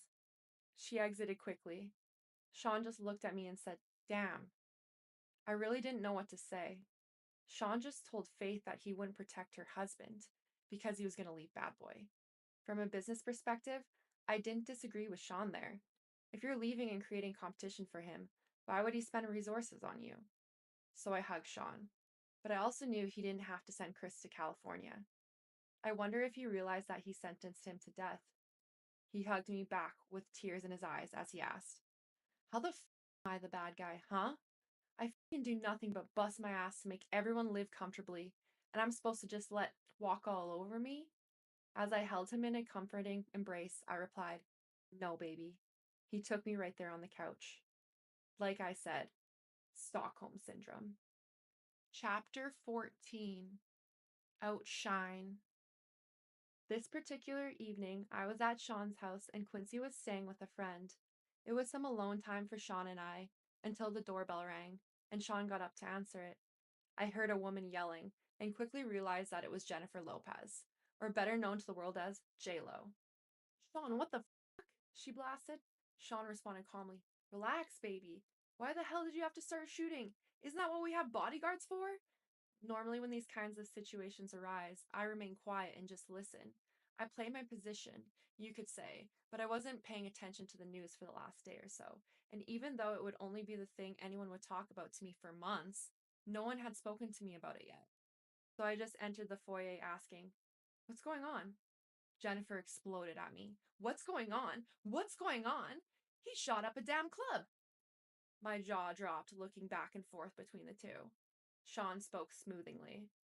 Jen, you gotta calm down. Jennifer was having none of it. She continued, calm down? Calm down? You shot a bunch of innocent people, Sean. Sean placed his hand on her forearm. It's a bonding technique. He was shrewd in handling her. He does this to me too. Even if you know what's happening, it works. It's an intimate contact without being personal. He was aiming to disarm her. This did not seem to immediately sway Jennifer as she continued. Why in the hell do you think Biggie's replacement will take the fall for you? Biggie's replacement? Wait, could she be talking about... I had to know. Are you talking about Shine? Jennifer didn't even look at me as she responded. Yes, fucking Shine. Sean continued with a calm and even voice. Relax, the situation is under control. Jennifer was not calming down. She went on. They contacted my attorney for a statement, and there are a lot of witnesses, Sean. There is no way you're going to get away with this. Sean's arrogance can be immeasurable at times. He laughed as he asked, you doubting me? I couldn't believe it. I had to know. Sean, what could you offer him that would make him do a bid for you? Like, what the f? Jennifer also remarked. And what if he falters halfway through his sentence and starts talking? Sean responded as calmly as ever. He won't do that. People in jail don't cross-connect to people on the outside. Jennifer looked deflated. So you'll kill him too? How much does she know? Look, I'm not going to threaten anyone. Shine is smart and loyal. He knows how it works, and when he gets out, he will be taken care of. Jennifer spoke defiantly. Sean, they want to question me. I'm not perjuring myself. I'm not going to jail over this. Sean seemed so in control. I admired him for it at this point, but my spirit was broken. I felt bad for Jennifer. She catches one bad break after another, and this was a really bad break. Sean spoke with confidence. Relax. Come in and have a drink. Have your lawyers call mine. You'll never see the witness stand, I promise.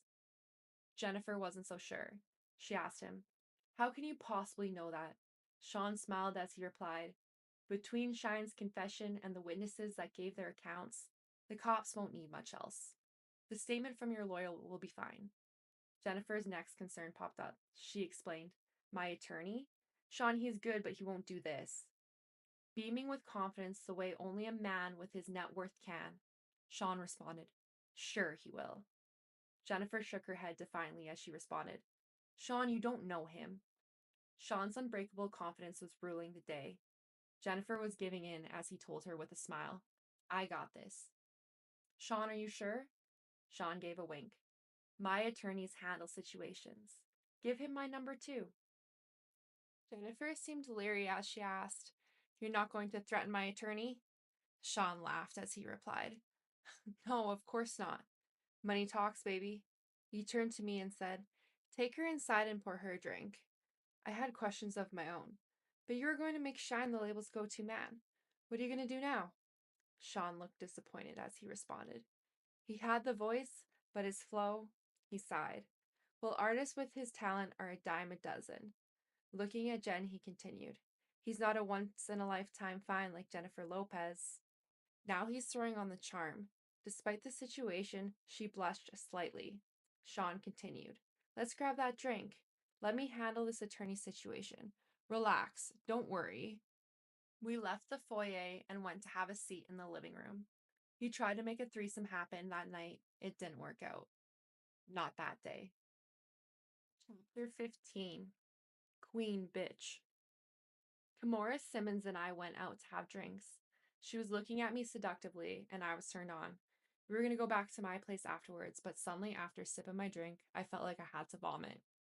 I excused myself, and I barely made it to the ladies' room. When I came back, Kimora asked, You feeling okay? I'm fine. I've been under the weather the last couple of days. I think I'll head home. She said, Your breasts are looking kind of plump there, girl. Embarrassed, I whispered, Not in public. She replied simply, Are you pregnant? I was taken completely aback. Why the hell would you say that? She let it sit there for a minute. I bet in her head she was like, Wait for it, wait for it. Then it hit me. Shit. She gave me a minute before continuing. So what you gonna do? I didn't understand. Gonna do? Question mark. If it's not Sean's. Fuck. If it is. With the shock wearing off, the scope of the situation began to take hold. I responded, I better get a test. She looked at me with pity. Damn, girl, good luck. After what he did to Chris, I wouldn't want to be in your shoes. The desire that was in her eyes before I got sick was all gone. As I began to stand, I realized what she said to me, and I paused. She looked at me flatly and said, Ain't nobody stupid, girl. I didn't know what to say. The question still lingered in my mind despite everything I knew. Did Puffy intentionally kill Chris? She brought me back to the moment by saying, Go. Not knowing what else to say, but knowing I had to deal with my situation right now, I replied, I'll hit you up.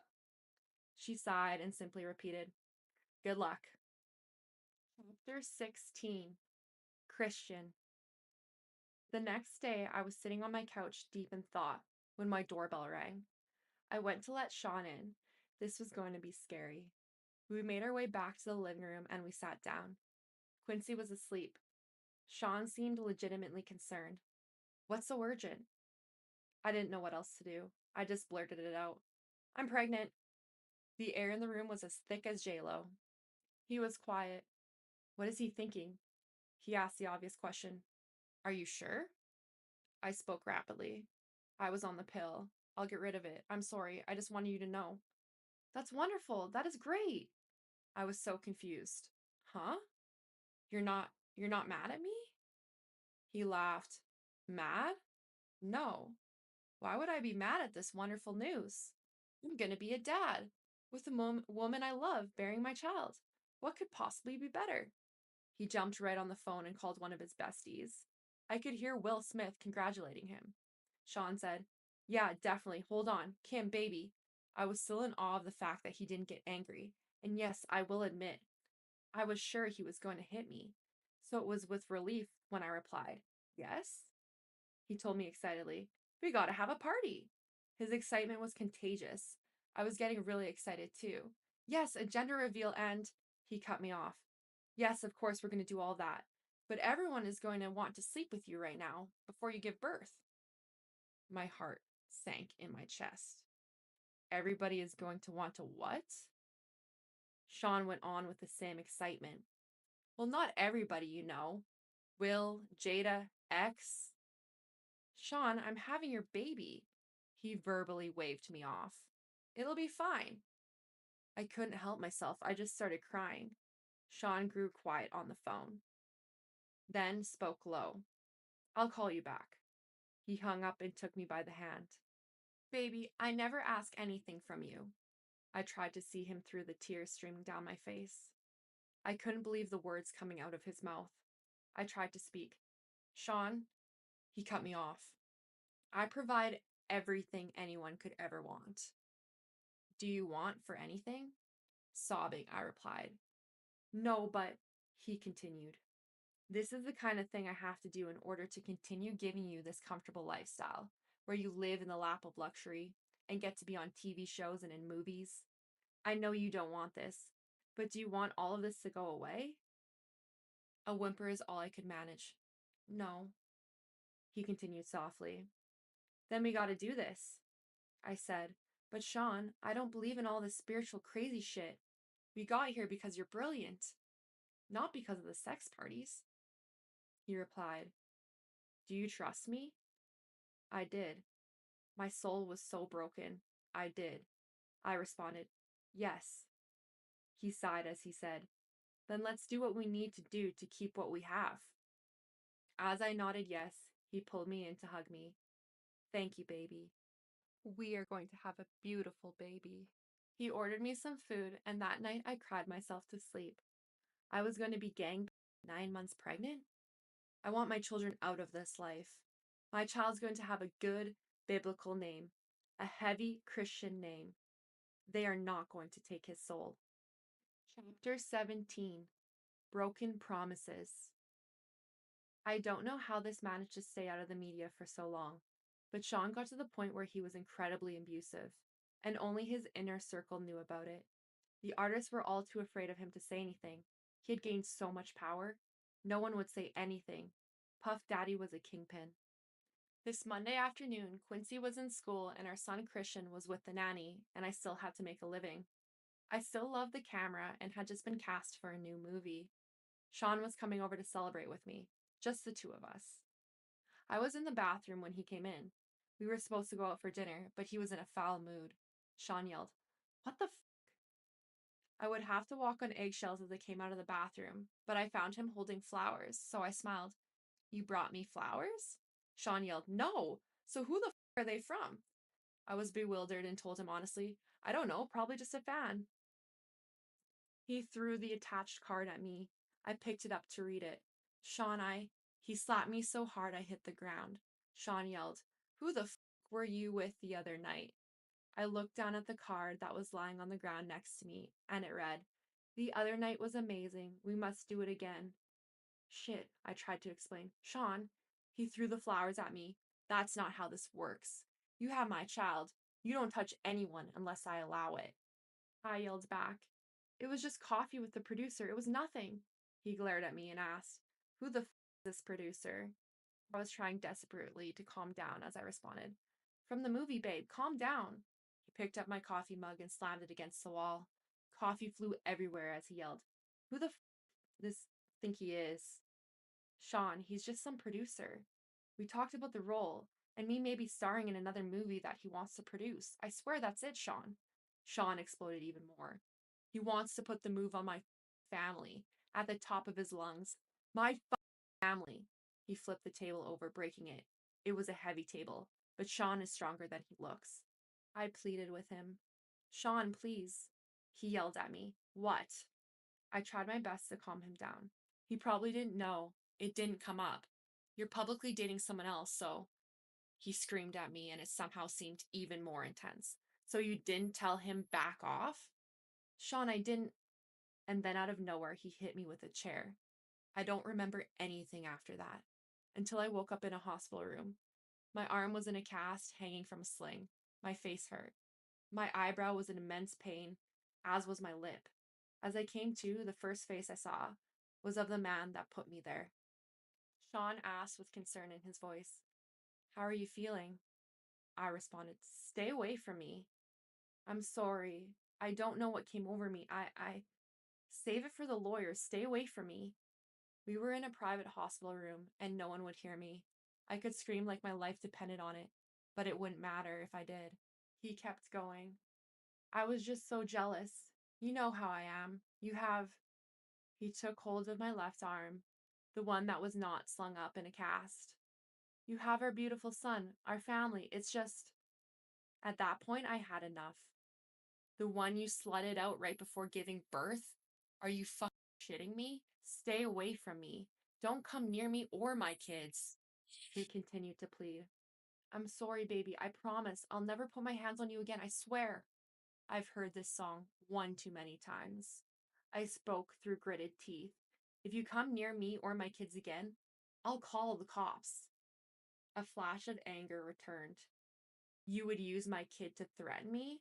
But then he caught himself. I understand you're angry. I glared at him as I cut him off. I'm serious, Sean. He spoke blandly with no energy. And tell them what? That you had a car accident? They'll pity you. That you hit your head. He was going to make me look crazy. They were going to believe him. He was a kingpin. You're a fucking bastard. Sean spent the next 6 months helping me heal and working his way back into my life. And into my bed. I was so damn stupid. And of course, I wasn't cast for the movie. From what I understand, the producer died of pneumonia. Chapter 18. Sweet Goodbyes. Sean kept his word for the most part, until he didn't. I ended up pregnant again. He wanted energy from that too. That would be my last sex party. My body will never be ravaged by so many people again, especially while I'm pregnant. What if something happened to the twins? After that, I wanted out. But when I tried dating someone else, they would end up dead from pneumonia. I knew Sean was behind it. This was not a coincidence. He'd get jealous of a guy and they die of pneumonia. I could be next. If I'm going to get this out alive, I'm going to have to do something to make him stay away from me. I had a plan, but it's dangerous. Sean has a vault where he keeps his videotapes of all his conquests. I started sleeping with him again. After he falls asleep, he was starting to drink heavily. I would get into the vault and get a couple of the tapes, take them home, make copies, and swap them for the next set of tapes a few days later. It took weeks to get them all copied, and he never knew that I had them. This was my way out. Some of the tapes had things I would never have expected. The gay parties are one thing, but the young boys like Usher, Lil Bow Wow, and Justin Bieber? I would have never known. My God, is he grooming Quincy? This has to end. I invited him over one day to confront him and put an end to our on and off again relationship. He had entered my home unannounced for the last time. He would no longer have a key after today. I was in the kitchen. Kimora and I were sharing drinks. I was scared to face him alone. Sean entered smiling. What's up, Kimmy? Hey, Mora. I told Sean, sit down. Because of my tone, he looked at me stunned and asked, what's going on? What is this? I responded with delight. Me taking my life back. We're done. He answered, hold on, wait a minute. I was so excited that I wasn't hearing any of it. I shouted at him, no more of this. It's fucking over. He looked confused as he asked, where is all of this coming from? With disgust, I said, I got the footage, Sean. He looked even more confused as he inquired, what are you talking about? Kimora said with revulsion, Usher too? Sean said, wait, what the fuck is going on? Sean stood aggressively, and Kimora responded, don't make me call the cops. Sean's anger was creeping in as he replied, this is how it is? I simply nodded. If anything happens to either one of us, it gets released. He seethed as he said, after all I've done for you? I don't think I was ever so happy as when I said those words to him. Get out. Pissed, he started to leave, looking back with pure hatred as he walked down the stairs. He turned around in a fury and lunged at me. He knocked me down near the top of the stairs. I was hurt. Kimora screamed, stop! As he began to crouch over me, I kicked at him, hitting him in the kneecap, then his face. He went tumbling down the stairs. He was too hurt to get up. I called the cops. Kimora left before they arrived. When he left, it was in an ambulance. I felt empowered. I felt safe. The Sean Combe days had finally come to an end. Chapter 19. Finale. Things were okay for a while. I started dating again. It was almost normal until I got serious with someone. Then my boyfriend died of pneumonia. I knew it was Sean, again. That's when I decided to write this book. A few days ago, my home was burglarized. Only laptops were stolen. I know it was that bastard, or his goons. Of course, I had a copy in the cloud that I was able to easily download here onto this new computer. As I continue to write now, I'll send this into the cloud as well. I will send out copies via email, and my Google Drive password will be attached so the missing chapters can be accessed. This book must get out. There are so many more chapters to add. This outline is a great start. I have to organize the rest of the chapters and add them in, little by little. I planned on spending today working on exactly that, but I'm not feeling very well. Thank God the kids aren't here this weekend so I can rest. I called Kimura to cancel our tentative plans for a meetup. When I spoke to her, she said, "Girl, that doesn't sound like the flu. You want to go to the hospital?" That didn't immediately alarm me. "I just need some rest," I told her, and quickly got off the phone. But why can't I get my doctor? Why won't he pick up the phone? Oh no. I called Sean from my bedroom where I'm lying in my bed. All I could think about was the kids, my babies who are with this monster, the man that I now suspect of having done this to me. Sean picked up with an air of superiority in his tone that let me know it was too late for me. He spoke confidently into the phone. "Hello?" I screamed at him. "You bastard, I have your fucking children." "What are you talking about?" "The kids are with me," he replied with a mocking innocence. "There's literally nothing I can do. I could only ask, did you ever love me?" Instead of answering the question, he responded, "The most important thing to me in the world is loyalty." I couldn't believe it. I had to ask even though I understood. What the does that mean? With the same innocence, he mocked. "Kim, is something wrong?" "He's going to continue this game to the bitter end," I asked one last time. "How could you?" Again, with the narcissism I had come to despise, he responded, "How could I? Do what? I gave you everything. You went to someone else. You left me just like everyone else did. You asked, how could I? How could I what?" I yelled, "Look what you did to everyone around you." There was only anger in his response. "So you're saying everyone leaves because of how I am? And you're going to expose me?" He had me burglarized. I knew it. I shouldn't have threatened him. I should have just published the book. I'm going to die, like Heavy D, like Biggie, like Pac, like so many others. And it's because he is a monster, plain and simple. Before hanging up, I simply say, "That's not the only copy, you fuck." Then I shoot out a group text. I let everyone know. He got me. Then I call 911. As I sit here waiting for the ambulance, I'm writing this chapter and praying that I make it to the hospital. I don't feel like writing anymore. I may not be around to see it in print. It's okay. I'm setting it out. He won't get away with this. I will have my say, my final words. Sean Combs will get exposed, even if I lose my life doing it. My kids have always been my most cherished possessions. I want the world to know that. But more importantly, I want them to know.